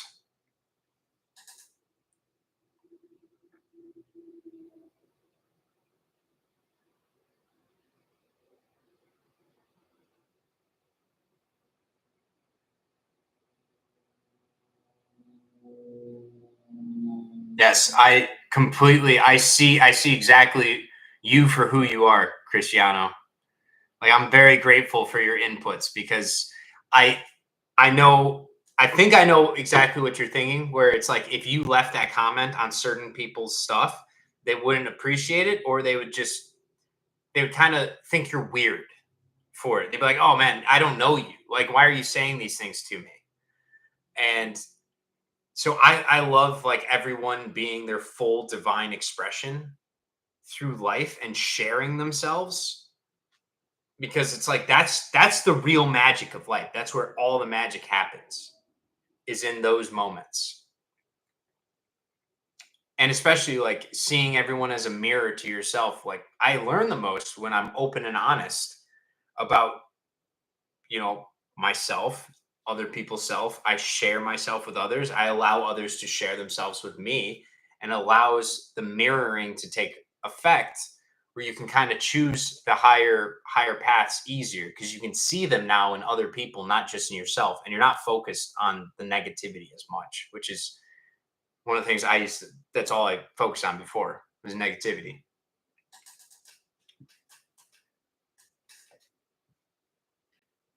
Okay, so it's natural, it's a tool, can use it or abuse it. I completely agree. I love weed, but I used to abuse it too much. I would smoke all the time, daily, like multiple grams a day. And now if I do, it might be like every other week or so, maybe like once a month. But when I do it, I'm completely present, and I make sure, whether by journaling about it before, I set an intention to draw myself closer to God, closer to my higher self through the thoughts that I gain with it. So whether it's I'm going to be thinking a lot, or I'm going to be doing some introspective work, some shadow work with the weed, or whether I'm going to use it to just go out in nature and experience the nature, I'll be that guy that goes up to a tree and I'll just like hold my hand on the tree and feel the energy of the tree, and then like lay in the grass with my dog and just feel the energy of the sun, and just it makes you just so much more aware of everything that's going on. So I could see, because that's kind of how I was with lifting weights. I noticed it would almost kind of dull my mind a little bit. I wouldn't want to have conversations when I was on the weed. I was just more present in my body. And so I was able to experience the workout way better. And so like that pump feeling, I think it was Arnold who said it in Pumping Iron, where he's like, the pump is better than coming. And I was like, yeah, to a degree, you're not wrong. It's pretty great. It's amazing. And you're so grateful for it. Like now I focus on it. I speak it into existence while I'm in there. I'm like, I love how easily my blood is flowing into my muscles. I love the flow of oxygen into every single one of my cells. I'm sending my cells love in every present moment through my breath because breath is life. So every time I breathe out negativity, I breathe out heaviness. When I breathe in, I breathe in life, I breathe in joy, all that good energy that really is what's pushing me through this workout.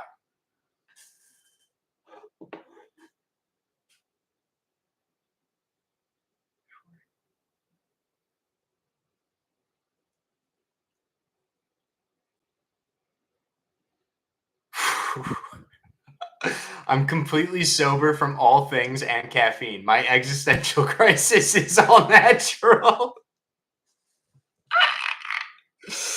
That's beautiful. Yeah. I'm currently quitting caffeine. So I'm getting that out of my system because I noticed for a while, and this is just introspective on my own life, but I was avoiding quitting caffeine because I would get headaches. I was getting headaches because it kind of reduces the capillary size and your artery size. It constricts everything. So I was getting less oxygen to my brain. I wasn't able to think as well, and that would lead to a lot of my anxiety. Not to mention, it's boosting up your beats per minute in your heart. It's not good for you to do all the time. So within moderation, and like life seems incredible today. Like this is probably day 3 or so of no caffeine. And like the first 2 days, I did not want to do anything. I didn't want to talk to anybody. I was a moody little boy. But now it's definitely it's like eye opening. I'm like, I don't need this. This is another one of those things that's outside of me. Another one of the things that the society that we live in has created, something external to provide something that's always been there internally. So now that I'm tapping more so into that internal locus of control and power, it's incredible. I'm going to try and sober out from everything, but still I will drink in moderation if I'm with friends or if there's an event and we're sharing things together, we're having food together, we're sharing a meal.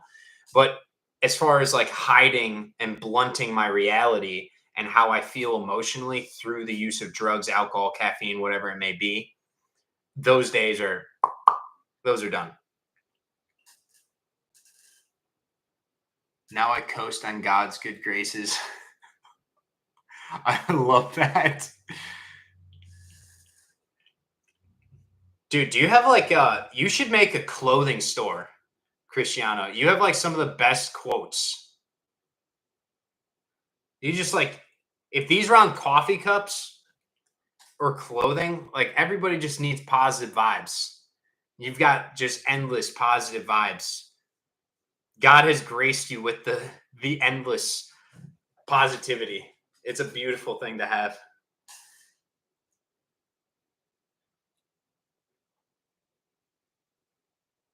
Yeah, I 1 cup a day.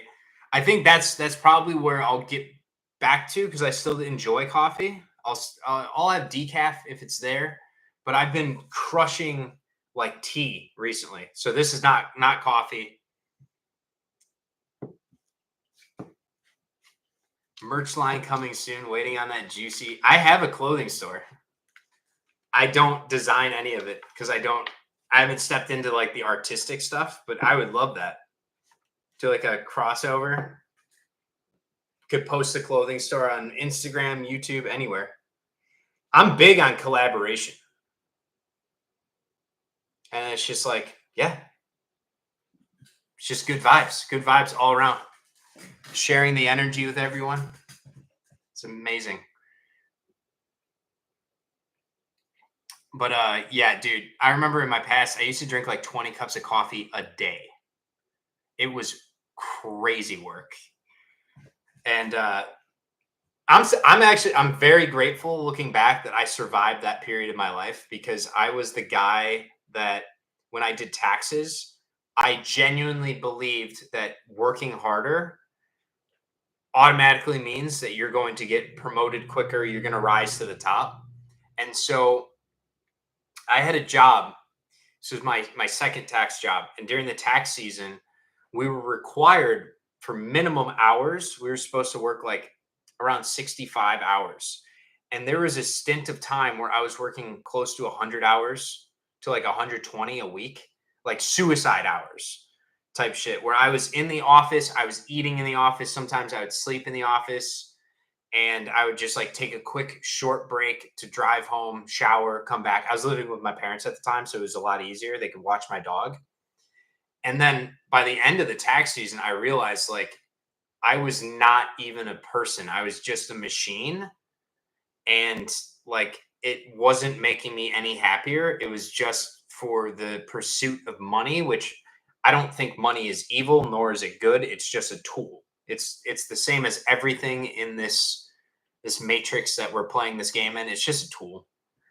And but my I put it up on such a pedestal that it controlled my life and it controlled my actions, and that kind of held me back from experiencing the fullness of myself. And so I had to leave taxes because it wasn't good for me and like who I wanted to be in life, because a lot of it is like backstabbing and throat cutting, and I was just not a great person back then, probably due to the 20 cups of coffee a day.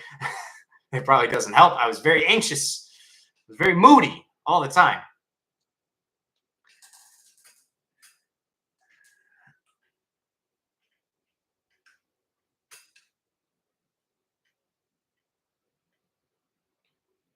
Yeah, I completely, yeah, rock. That's kind of how I feel. The stage I'm in is the one where finding moderation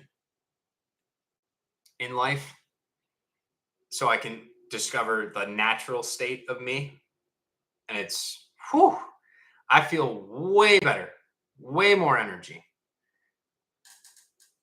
And I saw your I'm 30, by the way, person genetics.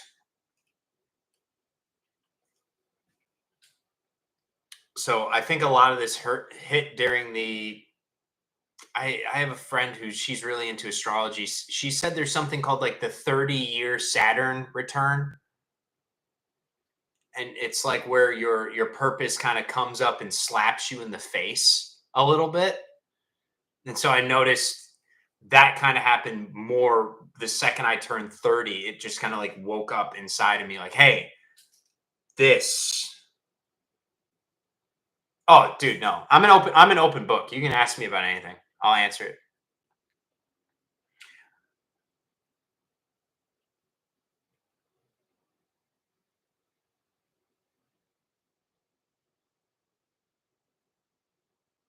Reminds me of my favorite quote, existential crisis as a treat. Hey, I like that.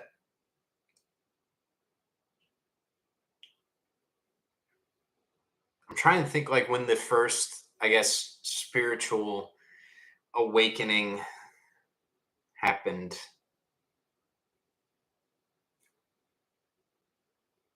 I think for me it was I did a lot of meditating that kind of woke me up, and then I made a business decision that kind of burned every bridge at the company I was at. So then that kind of forced me into what I'm doing now, because it was between what was good for me and then what was good for the people at the job. And if I was going to keep doing the same thing I'd always done of like kind of just taking care of myself, even if it sacrificed others in my path, and I wasn't going to bend the knee, which I've never really bent the knee most of my life other than to myself. So I've given in to my own demons, but when society tells me to do things, I've always kind of fought back against it. So I knew I was always on the light path, and I was like one of the good guys. However, my narcissistic traits are quite high. And that's what I've been working on integrating in to become whole, where it's like, how can I become the best version of myself? So, service to the self in order to then help the world. And that's where I had to come to terms with.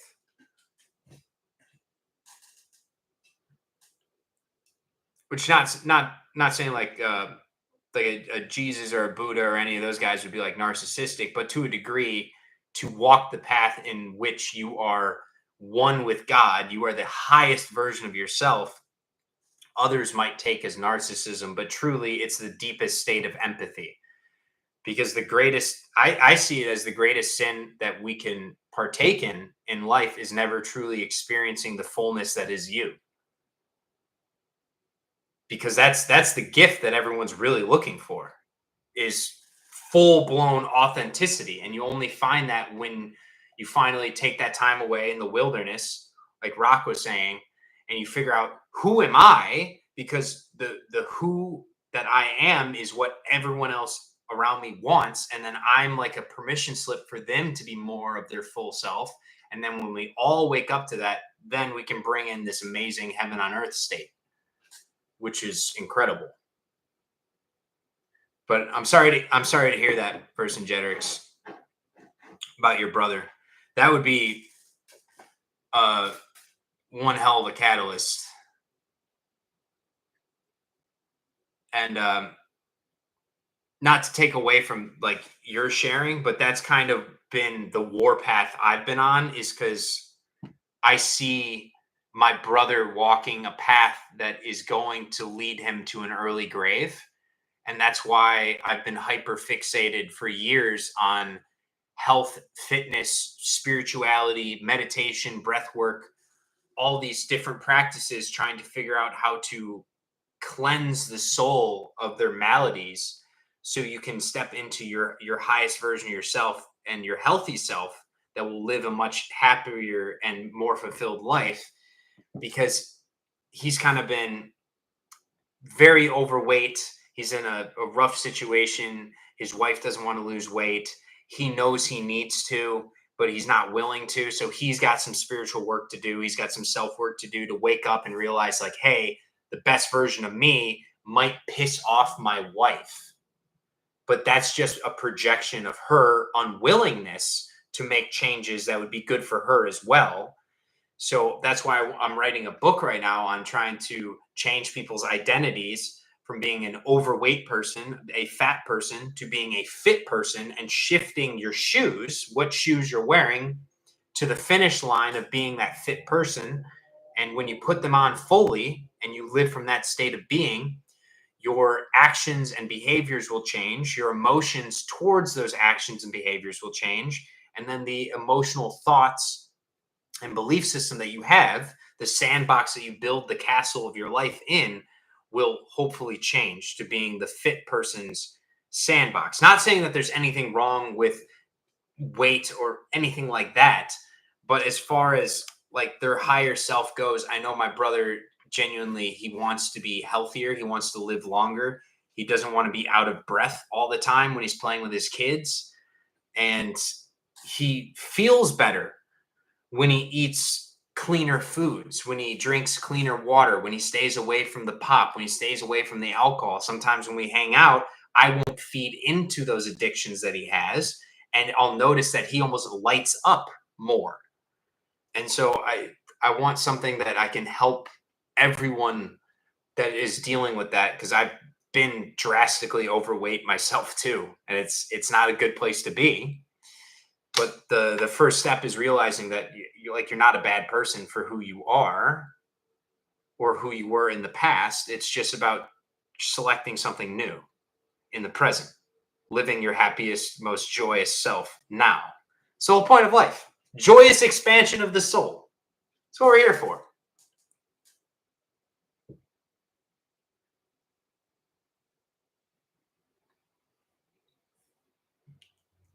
Damn, that is such a good one. People see you as a narcissist when they see you set boundaries and thrive while they remain in difficulty. That is absolutely true. That is spot on. I used to be really bad with viewing of certain celebrities and famous people that are like living their highest version of themselves, because I was like, oh, well, they're so self serving. All they care about is themselves. But they have a lot of fans and people love them for the work that they provide. And the only way that they're able to provide that work is by thriving within their own structure that they build and not being worried about everyone else's opinions of it. So, like that boundary being set, usually in that state of being where I was pointing my finger saying, oh my God, they're narcissists. It's because I lacked the ability to introspectively look at my own life and set boundaries for myself with other people. And so I would take it out on other people so I'd feel better, right? As we all do. For me, moving away from negative cycles of people who wouldn't grow, change, and become better meant ending old friendships, moving forward, and letting go after the years of trauma in the past. Couldn't agree more.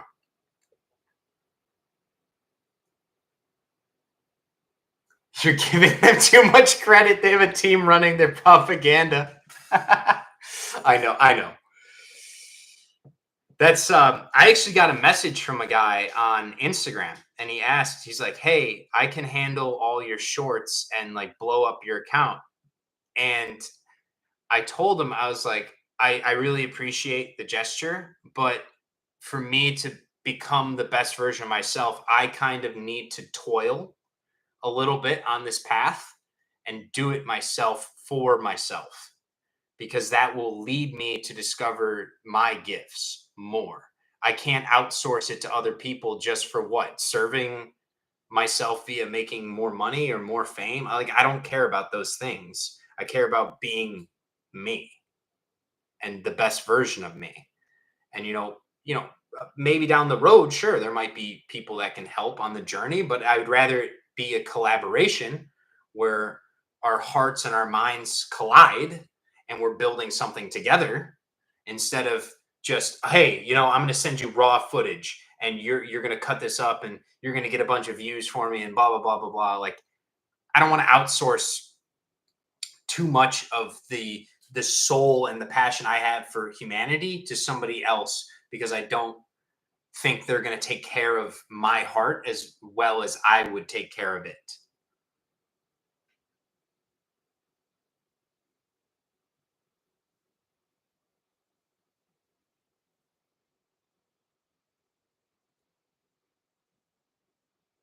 I agree with your overweight habits comments, like just embodying it and living it. And that's kind of the difficult phase I'm at is my family sees it. My brother notices it and I think he's waking up to it. He's asking me more questions, which I love doing.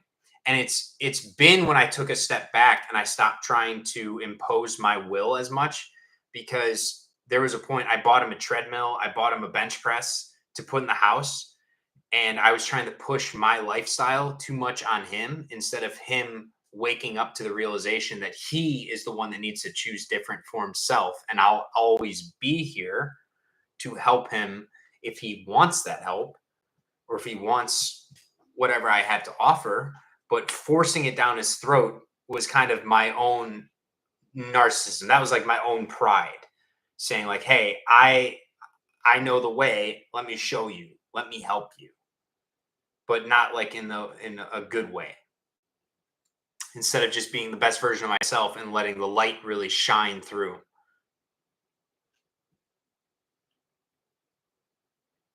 You can be a bad boy without being a bad person. Absolutely.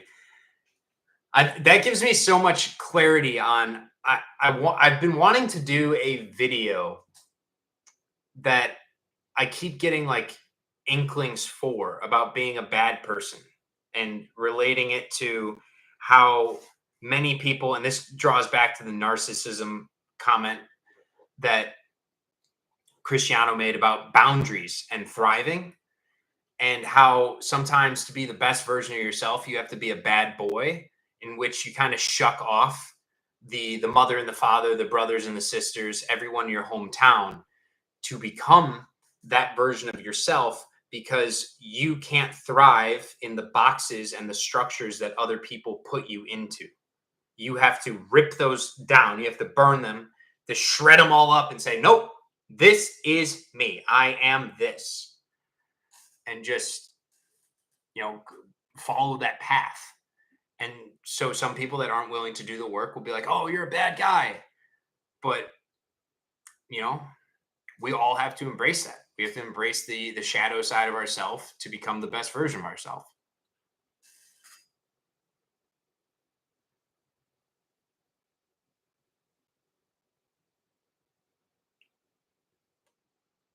The you right now versus last year, quite a shift in awareness. Thank you, Version Generics. So I don't know if it was you or somebody else. They commented on like one of the earliest videos I did, and my ego was so out of control. It was out of whack when I first started making the channel because I was just taking information that from like the books and things I've read and just like shoving it down people's throats. And I wasn't aware of what I was really doing.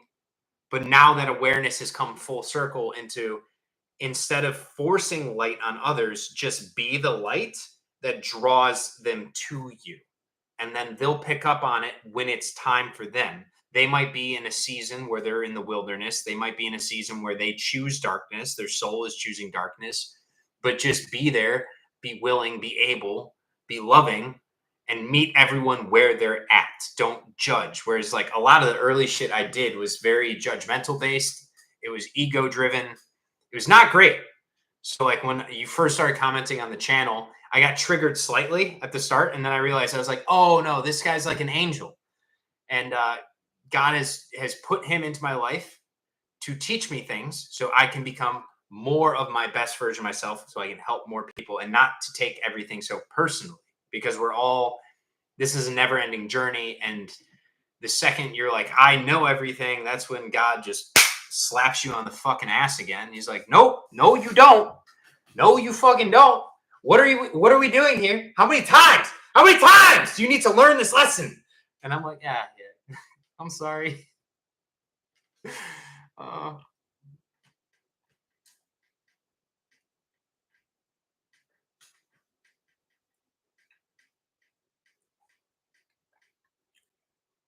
it's so hard not to live in that mindset of I'm fat or I'm gonna stay this way. Absolutely. It's the first chapter I go over is the identity and the reality creation stages, because that's what keeps people stuck, is the actions to get fit, even though they're the good actions, right? If they want to shift their identity, they need to do it prior, not after. Like, you don't become fit when you cross the finish line and you have the six pack already. You have to become fit in your mind first, because then the actions you take are in alignment with that. Whereas most of the time, what I've noticed is when I struggled with weight loss in my past, I was still holding myself to the old version of me that was fat. And then I was taking actions outside of it, and I felt terrible. I didn't have any energy. It was constantly draining because I was doing stuff that was so out of alignment with the identity that I had selected for myself. So yeah, like a constant rewiring of the nervous system is entirely necessary to become that healthy version of you. You have to healthy mind, healthy soul, healthy body. There's all the parts have to be in tune.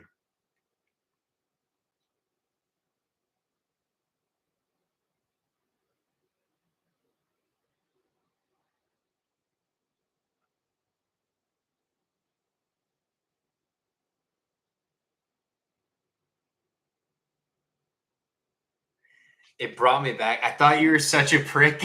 Your energy kept bringing me back to you. Yeah. You guys would have like all, well, I mean, you're all very loving humans, but like the younger version of me, you'd be like, this guy is such a dickhead. Oh my God. I used to have such an ego problem when I was younger. And it was always like I was right, and I'm here to just prove that I'm right. And that was like when I first started the channel, that was kind of what I was breathing into the content, was like, hey, watch me because I have the answers. I am the Messiah. And it's like, no, bro, no, just stop it. Just stop it. You're hurting yourself. And so, yeah, I had to get rid of that ego self, and that's allowed me to step into the more loving version of me, which is the true, authentic me that I forgot from when I was a kid. Like when I was very little, I was like the most loving person. I wasn't like a hoarder. I wasn't very greedy. I wasn't envious of others. I would always help everyone else. And then as I grew up, as I worked in the corporate world for a longer period of time, oh my God, dude, like the more promotions I got, the more people would pay me compliments. It would just feed my ego instead of feeding that part of my soul that loved humanity and was like, hey, I've been given these responsibilities. I've been given this more power. So now I can impact more lives. And I took it the complete wrong way. I took the wrong path for a long time where I was just focused on, oh, well, I'm the best. I'm the youngest that's the highest paid in this role. And that makes me better than other people. So that's why people should listen to me. And so like having that ego check consistently and constantly, and it's like always reevaluating your life and what you're doing and how you're acting and how you're moving throughout this world. It's like a superpower, and especially being able to leave your ego at the door. And I had a buddy point out, he's like, your biggest weakness is your ability to take constructive criticism without getting offended. I think that was one of the best things I've ever heard from someone in my entire life. Because since then, my life has just only gone up. And that was Eric, by the way, from the podcast when we filmed together. He told me that. So it's been an amazing journey. I think the awareness is coming online for a lot right now. 100th monkey effect in full effect. I feel it too. I definitely feel it. It's like we're like all waking up, and it's awesome. Like everyone's smiling. It's so much more fun and loving. It's like, oh, dude, heaven on earth. Come on, bring it on. Let's have some fun.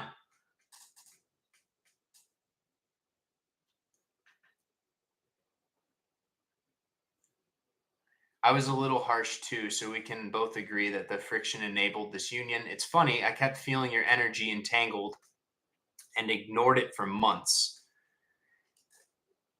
Well, I mean, that's I love that I have a good energy still, even in some of those older videos.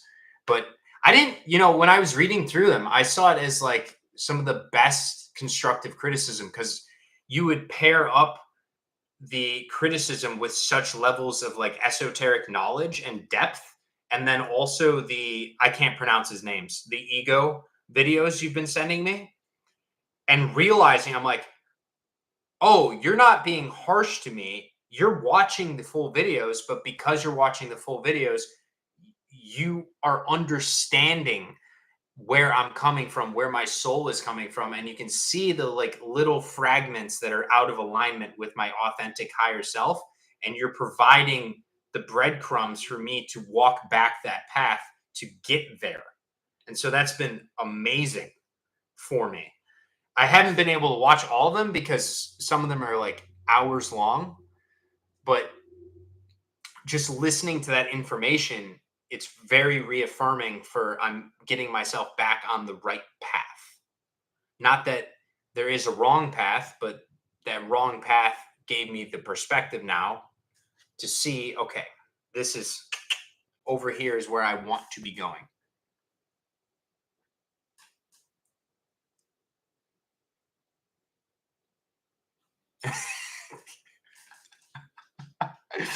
Glad I am. Hey, Jax, what are you doing? I think he wants to go outside. Glad I embrace it. No, not your energy in that moment. Your energy signature in the ether. I just kept feeling you knocking on the door, and I thought, fuck off.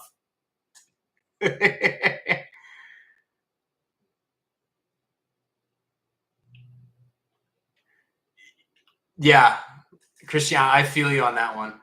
I've been like, but I think it was Vercingetorix that pointed that out, that I think some of the beauty of being like my true self, my authentic self in the creator space is coming to terms with some of my own sexuality, the looks, the physicality, and my ability to speak and be open, but not like pounding it down people's throats. Whereas before, if I were to make dating videos in my past ego mind, I would have just been like, hey, look at me. Like, I can get girls because I look this way. So you should do what I say because I can do it.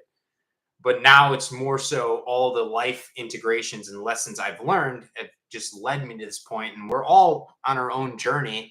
And it's like, I'm not anyone special. I'm just a guy that talks online and wants to help people and treat everyone as I would like to be treated. But more so importantly, I love myself and I want to extend that to others. I want to share that with others so they can love themselves. Because that is the state of being in which you are the most attractive to the universe is fulfilled self-love within yourself. Because that's why there's so many relationships that fail is because there's people that view relationships as an obligation instead of an opportunity for full expansion of their soul as well as their partner's soul together as like a multiplicative effect, be fruitful and multiply.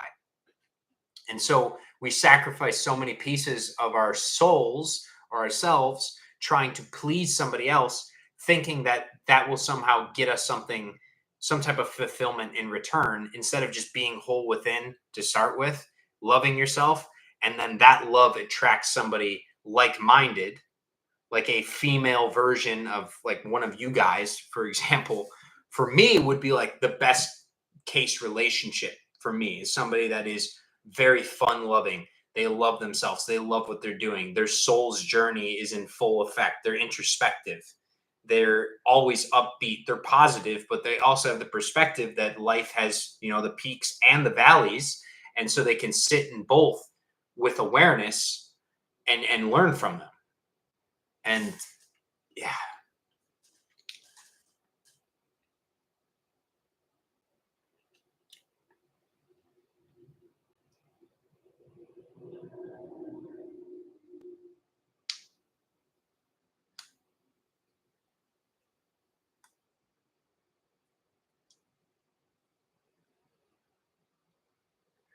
I'm going to have to read through some of these real quick. Okay.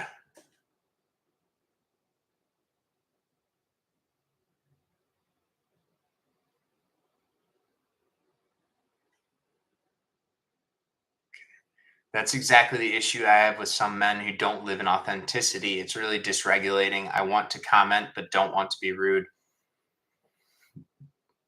I I completely feel you on that. Like the stepping on toes mentality, I still struggle with that sometimes, where it's like I want to speak my full truth, but then it will harm people that are not being authentic to themselves. They're dysregulated, like you're saying. Especially I run into this at the gym. I have a few friends that they're dealing with life-threatening like late stage cancers and other diseases.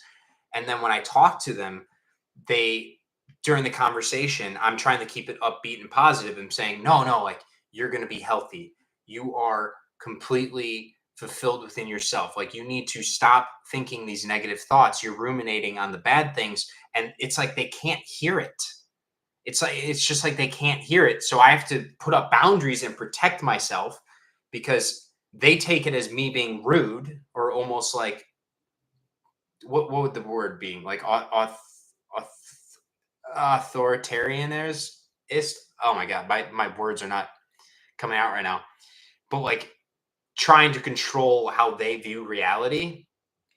And it's just they need to wake up to that truth themselves that like they're speaking into existence their own struggles. And so yeah, insensitive. It's you're absolutely Earl.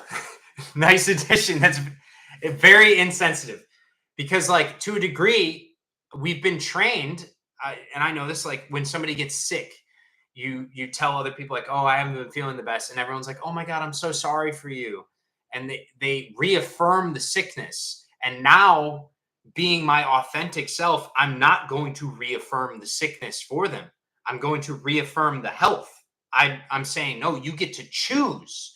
You get to choose via your present awareness, your focus. I want you to focus your gratitude and your love on the health, because there are other things that are going great in your life. There are things to be grateful for. This conversation right now, you're still breathing. We're in a gym, for God's sake. Like, think about how first world that concept is. There's some countries that don't even have running water and electricity. And here we are enjoying a conversation in a place that there's no violence, and we're getting to sit in a hot tub together and chop it up. We're having a good time. We're cracking jokes. Like, let's focus that. Let's put our focus there. And it comes off sometimes as insensitive because they are used to people reaffirming to them the sickness that they have or the disease that they have instead of speaking health into their reality. So, what was that thing that person Jedrick said? Not self-love. There is no love where there is self. It's love, no division in love.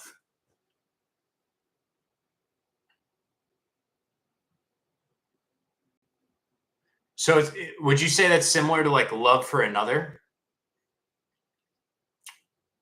Like you love another's soul, but it's more than just like their body, it's more than just their mind. It's that expression, which that expression is there irregardless of the self. Like the ego just kind of gets in the way of the love, if I'm understanding correctly. Because when I say like having self-love for myself, I get why that's incorrect, because then that's love for the ego mind that exists because of my thoughts instead of just love in general for my existence as I am, just being, just having love permeate my reality, permeate my existence. So focusing on self-love almost might be one of those things I probably need to go and focus on more and ask myself questions, because it seems like that's a blockage from experiencing true love, is focusing on trying to love myself and just being, instead of just being myself, and that being the love.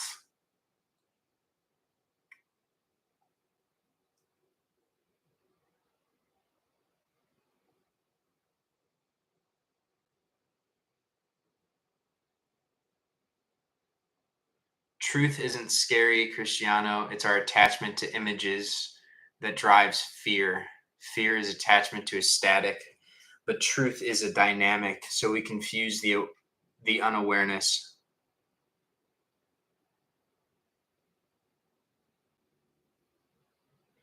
So you're saying like non-duality love is, there is, yeah, okay, so I'm creating separation by focusing on my reality or my self-love. That creates a separation between love and myself, because the one true reality is just the being, the present, and love is all encompassed within that. So okay, I think I get.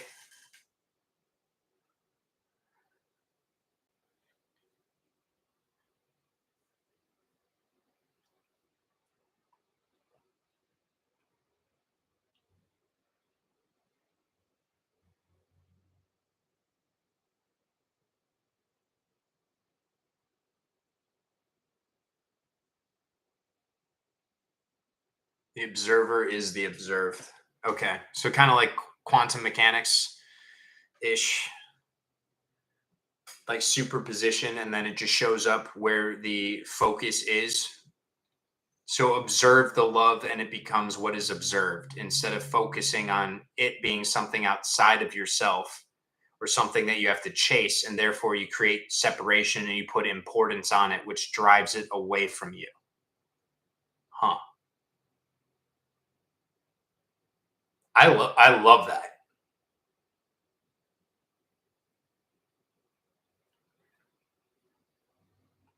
It's like Christ consciousness level detachment. That's So I'm striving for it. I'm, dude, it is a journey. Holy shit.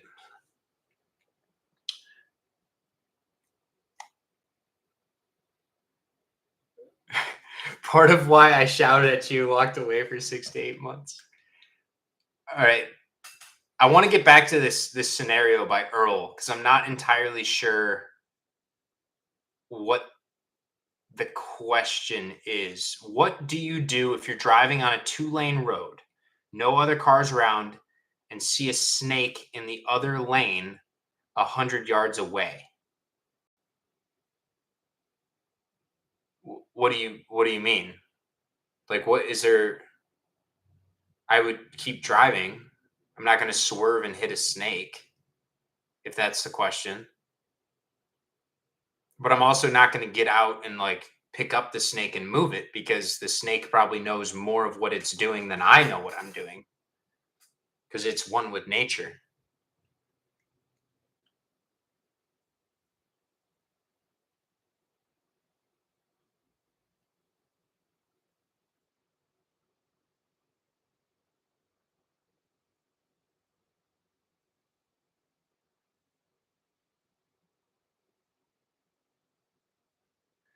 I love your soul regardless of the aesthetics your body represents. For example, that's platonic love. I completely agree with that. I love you too. Like I love all the boys. I'm one of those guys, especially in the gym. Like I love complimenting other people and like seeing that, but it's like a platonic love for like they're just living their life, they're expressing themselves, they're taking care of themselves, and they're enjoying their life. But as far as like the channel and stuff goes, like I didn't make this to be one of those like, look at me, I'm an attractive guy type. Like I think that's wild work in today's society. The real snake is the friends we met along the way. Ah, big facts.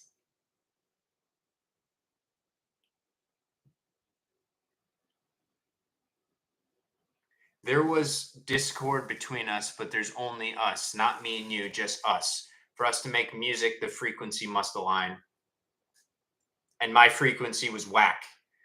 Although we're the same, but we connect on a different frequency.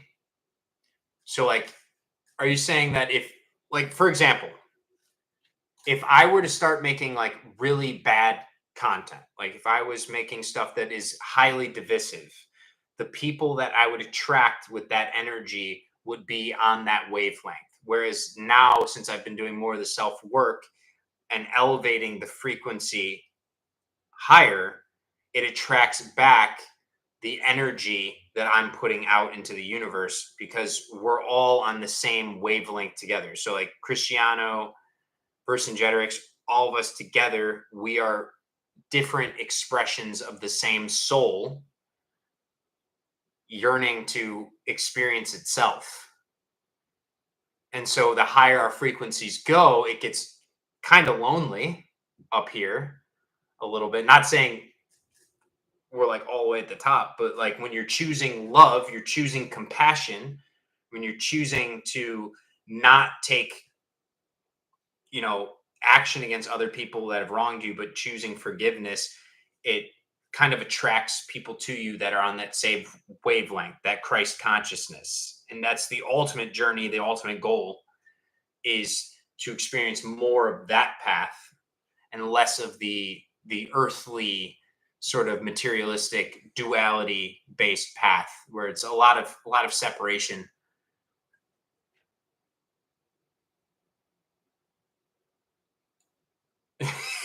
You connected to the universe. My soul said, wow, what a tan. This guy's got some insights.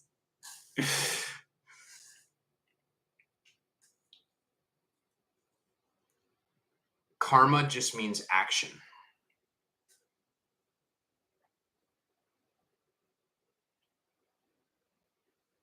Hmm.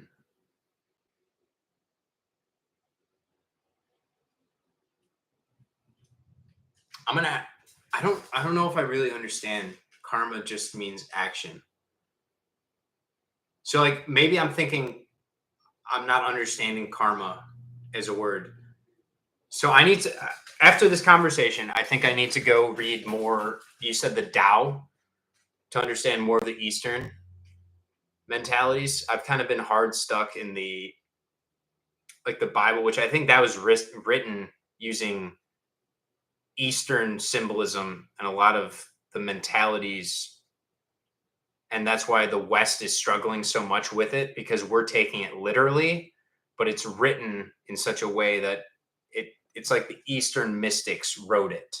And the West is trying to literally interpret the symbolism from another culture. And so I need to probably just go and read more from that culture to understand like karma and the laws of the universe, the Vedas.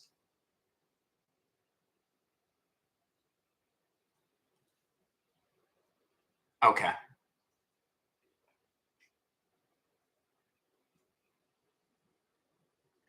I completely agreed with your hypothesis that cosmic entanglement occurs. I see it as like quantum entanglement too, of like electrons. So like when we're born, we're always closer to our mothers than we are to our fathers because we were carried in their body. And so like if you are struggling, I know I've experienced this before, or I have a thought and I think of my mom, and then suddenly I check my phone and she text messaged me, whether you want to call that telepathy or quantum entanglement. I see it as kind of the same thing, like a cosmic entanglement where their thoughts, because you are so closely linked to them, you can almost hear their energy, if that makes sense. Like you don't have to hear their words, but you feel their energy. You sometimes can have clairvoyant images pop into your head, like the psychic abilities, which I'd say I have a fair amount of those turning on more so recently, like premonitions and things. Um, and you just like you feel them, and then that's that connection. And it's outside of time and space because at a higher level, when all this washes away and there is no physical form anymore, there is no duality, then there is no separation. And without the separation, there can't be time because time is just indicative of two spots. So if you're going from point A to point B, you need time to transverse that. Otherwise, they'd be the exact same position. But at the higher realms of existence, in the quantum realm, because it is not a physical place, there is no time or space. And that's why we can have telepathic messages being sent to other people. And we feel energies when others are feeling those energies because energy is outside of this construct that we physically are stuck in, of like the time, space, all that nonsense. Although I love more absurdism. I love this absurd stuff. Well, this would be from the Vedas. Karma is Sanskrit, basically means doing. Okay. I'm going to have to look into that more because my understanding of karma up until now, like this is great because you guys are giving me so much more like consciousness and light codes to look into. But I've always thought karma was like you put the energy you put out is what you get back. So kind of like the law of attraction. And then you have like the law of vibration, like everything in the world has a vibration. So this right now is in tune with the law of vibration because if I'm at a certain frequency, then it's going to attract other like-minded people at that same frequency. And then that's what draws us all together. And then the more time we spend together, then the quantum entanglement kicks up to the point where I could foresee that I will be checking my Instagram or my YouTube because I know I'm like, I'll just have like an inkling of an idea hit me, being like, huh, I'm feeling Vercingetorix right now, or I'm feeling Cristiano, and I'll go on there and I'll see, and it's like because you were interacting with something that I created, my energy, and then you applied your energy, it quantum entangles us at a deeper level over time. But I'm going to have to look into the karma and action. Makes me think of scopisthesia, the staring effect.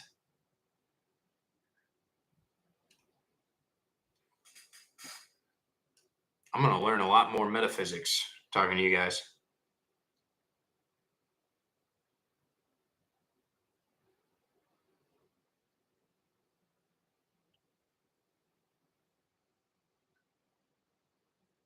So if I connected to you through the ether and universe, you just hear, do you like pina coladas and get caught in the rain randomly, as I don't like to take life too serious.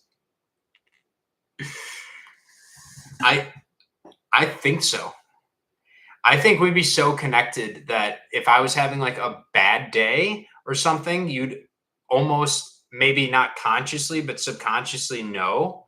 And maybe your energy sends something out into the universe that would make me think of you.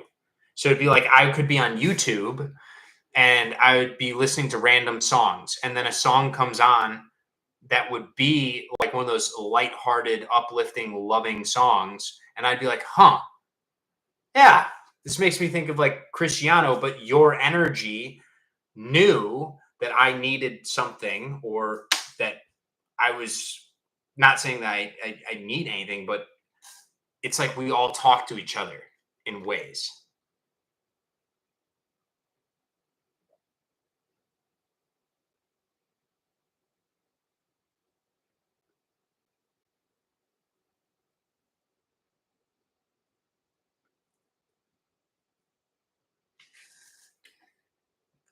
Oh, you're talking about Eric?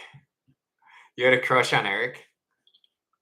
I, you, I have a crush on Eric too. I don't think he would take too kindly though to some of the comments. He's on his path for sure, but he's waking up more and more to it. And I think he just hit. So this is going to be TMI. I know he's not watching this because he's probably working or something. But we were talking, and it's like his ego, the pride, like that level of self worth, I guess. I don't know what you'd want to call that. That the vibration of pride is really hitting home right now for him. Where when I talked to him, it was kind of like, fuck all these peasants. I'm going to just do me. I'm going to focus on my life because I'm better than everyone. And I'm going to crush it. I'm going to crush my job, crush life, do all these things. But it was very ego center based.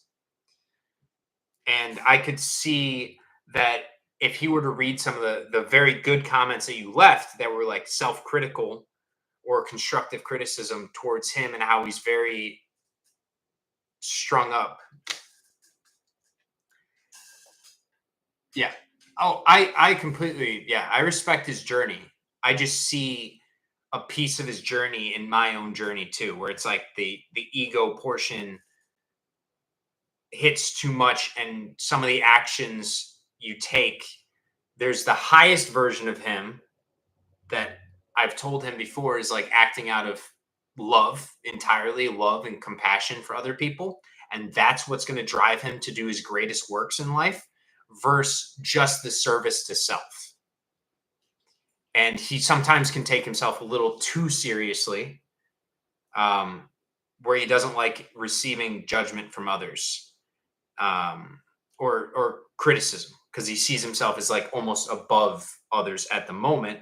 And everyone's on their own journey. There will be like an ego check, most likely from the universe at some point, that will take him from the level of pride to the next level up, whether that's understanding or willingness to talk with people that he sees himself as better as, to walk a mile in their shoes.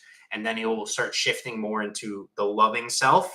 And then what I've told him from the amount of time we've spent together, because he wants to go the CEO route. And I was like, look, you have a very good way of negotiating where everyone gets exactly what they want. You know how to see people's souls, sees what pulls on people, and what their hearts really desire. And so when you step into your most loving version of yourself, you're going to unlock that in so many people. And you're going to be a CEO that other CEOs look to, not to say, oh man, I wish I could be that guy, but more so, how can I be more like him? How can I love like that guy does? How can I act from that state of being where he's like fully embodying in his God self and he's not worried about other people saying stuff about him because of the conditioning? Yeah, that's kind of what I've kind of taken a back seat to doing that stuff. But I think it was Cristiano earlier. He points out like kind of like the mirroring effect. I just mirror people's internal states, and I love doing like psychotherapy almost on everyone. Like I can feel his emotions, I can feel where his heart's at, and then I just go in to that, allow him to tell his story and get to his own answers, and just kind of like lovingly guide along the way. Not that I'm controlling any outcome, but just like showing him how deep he can go.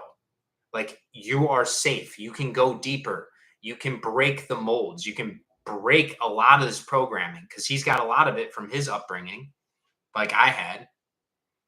And yeah, just setting an example, just being compassionate, just hearing everyone out, hearing their story, not judging anyone for where they're at.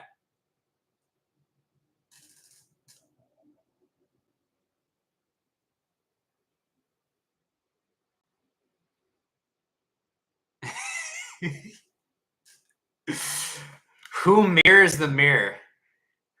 Well, I I think that's the whole point is like at the highest level, it's like we are just the mirror. Everyone. It's just the one. It's just the source. It's just God wearing masks. And so like the ego kind of gets removed and there's no reason to like mirror other people's emotions because we're all going to be at that same sort of high vibe, loving, compassionate self. Like we need mirrors when the ego steps in the way and the thoughts take over. So then we could think through our problems. But the more, like when I'm talking to you guys, the more I think through my problems, the less problems that I have, and the more awareness I have of just being the present, loving, authentic nature of myself.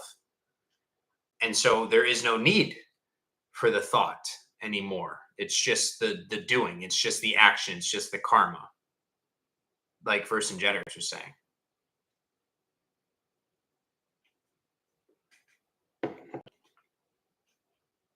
Ugh.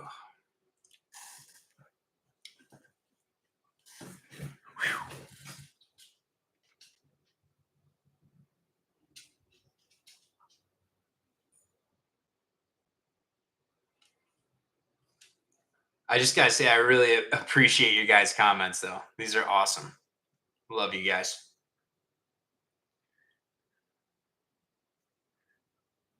Do we live in Euclidean or hyperbolic space or some funky union? Brother, what was that line? I have to scroll and find it. Existential crisis as a treat. Is this what you're doing to me? We're all experiencing this.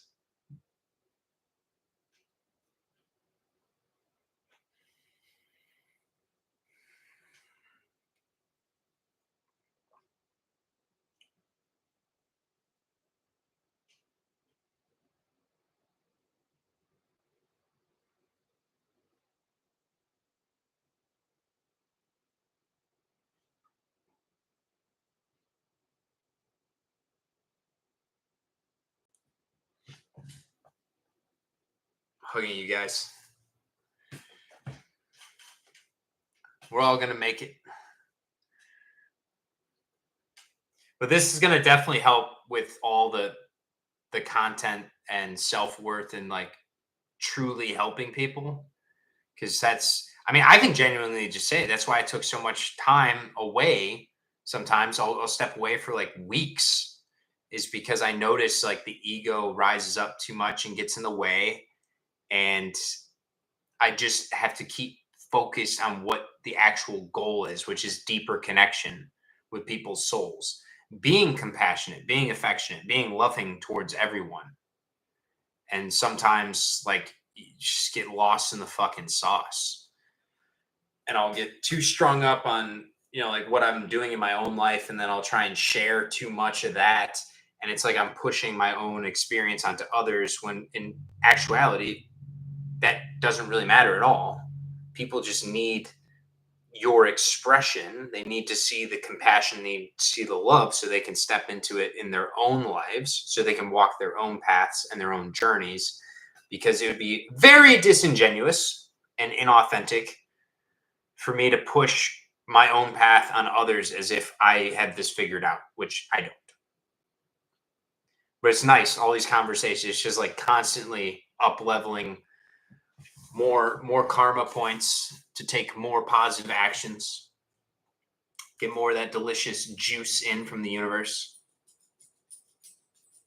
That's the spirit, brother. Wu Wei. I need to read more of that stuff.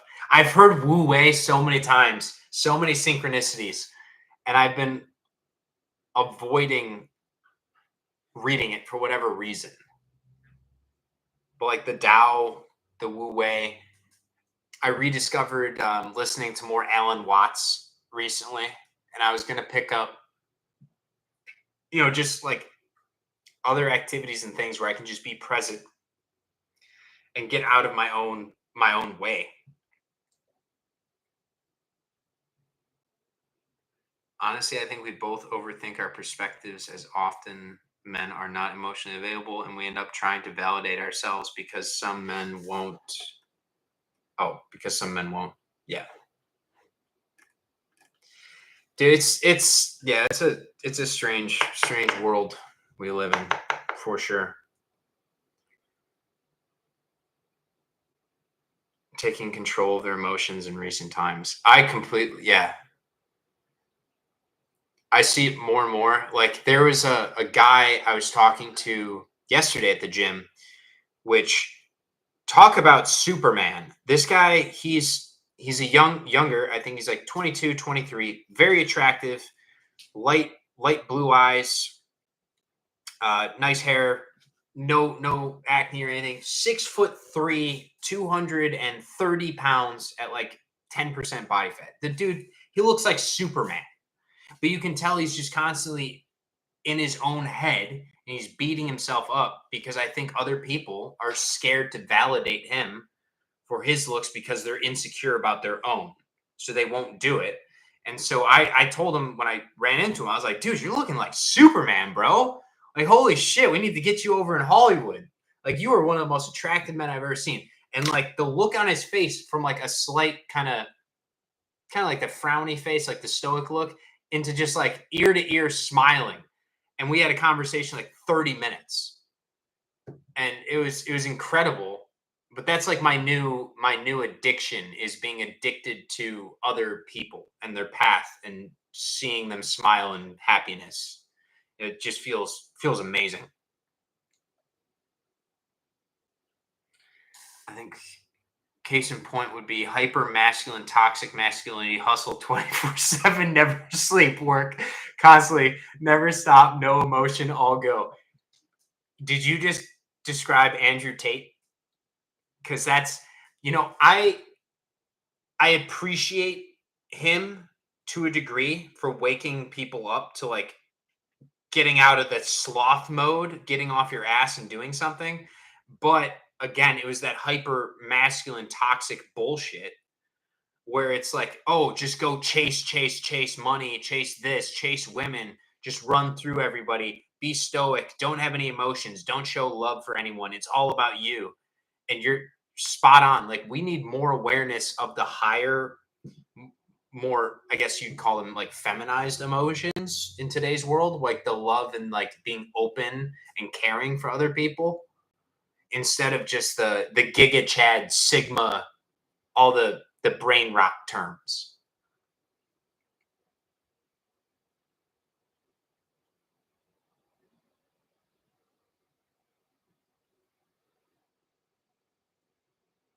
Oh yeah, if he was constantly online, Like, yeah, and that's the worst. Like, if he's uncomfortable with his own appearance, he's giving off that energy to other people, and then other people are going to have a lower energy pickup from him, which would probably be being intimidated or anxious or fearful, instead of just like, if he embodies fully the loving self that he is, that higher state, that's what other people pick up from him, and that's what they give to him.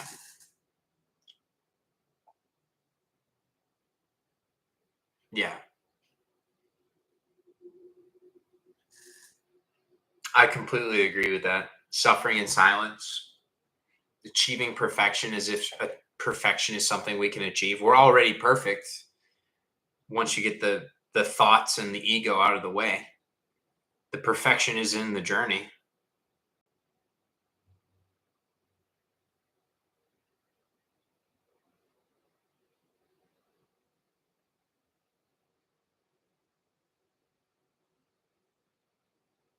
You can't be a capitalist and a stoic.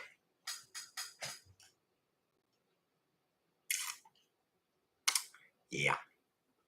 Wasn't that was Marcus Aurelius, right? Where he's like, you come into this earth with nothing and you leave with nothing.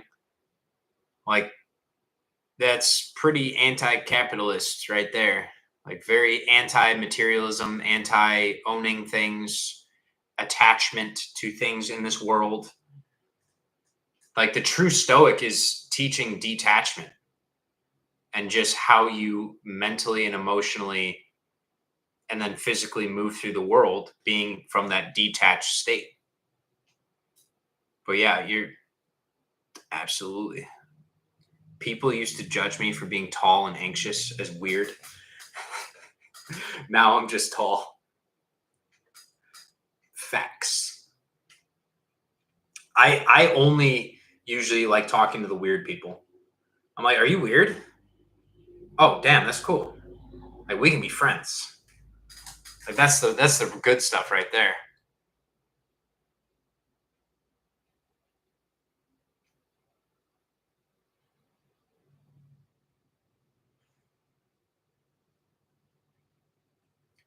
That's such a synchronicity, Cristiano. I mentioned that in the video today for the Gospel of Thomas. There was a line where he's saying, oh my God, what was the exact line?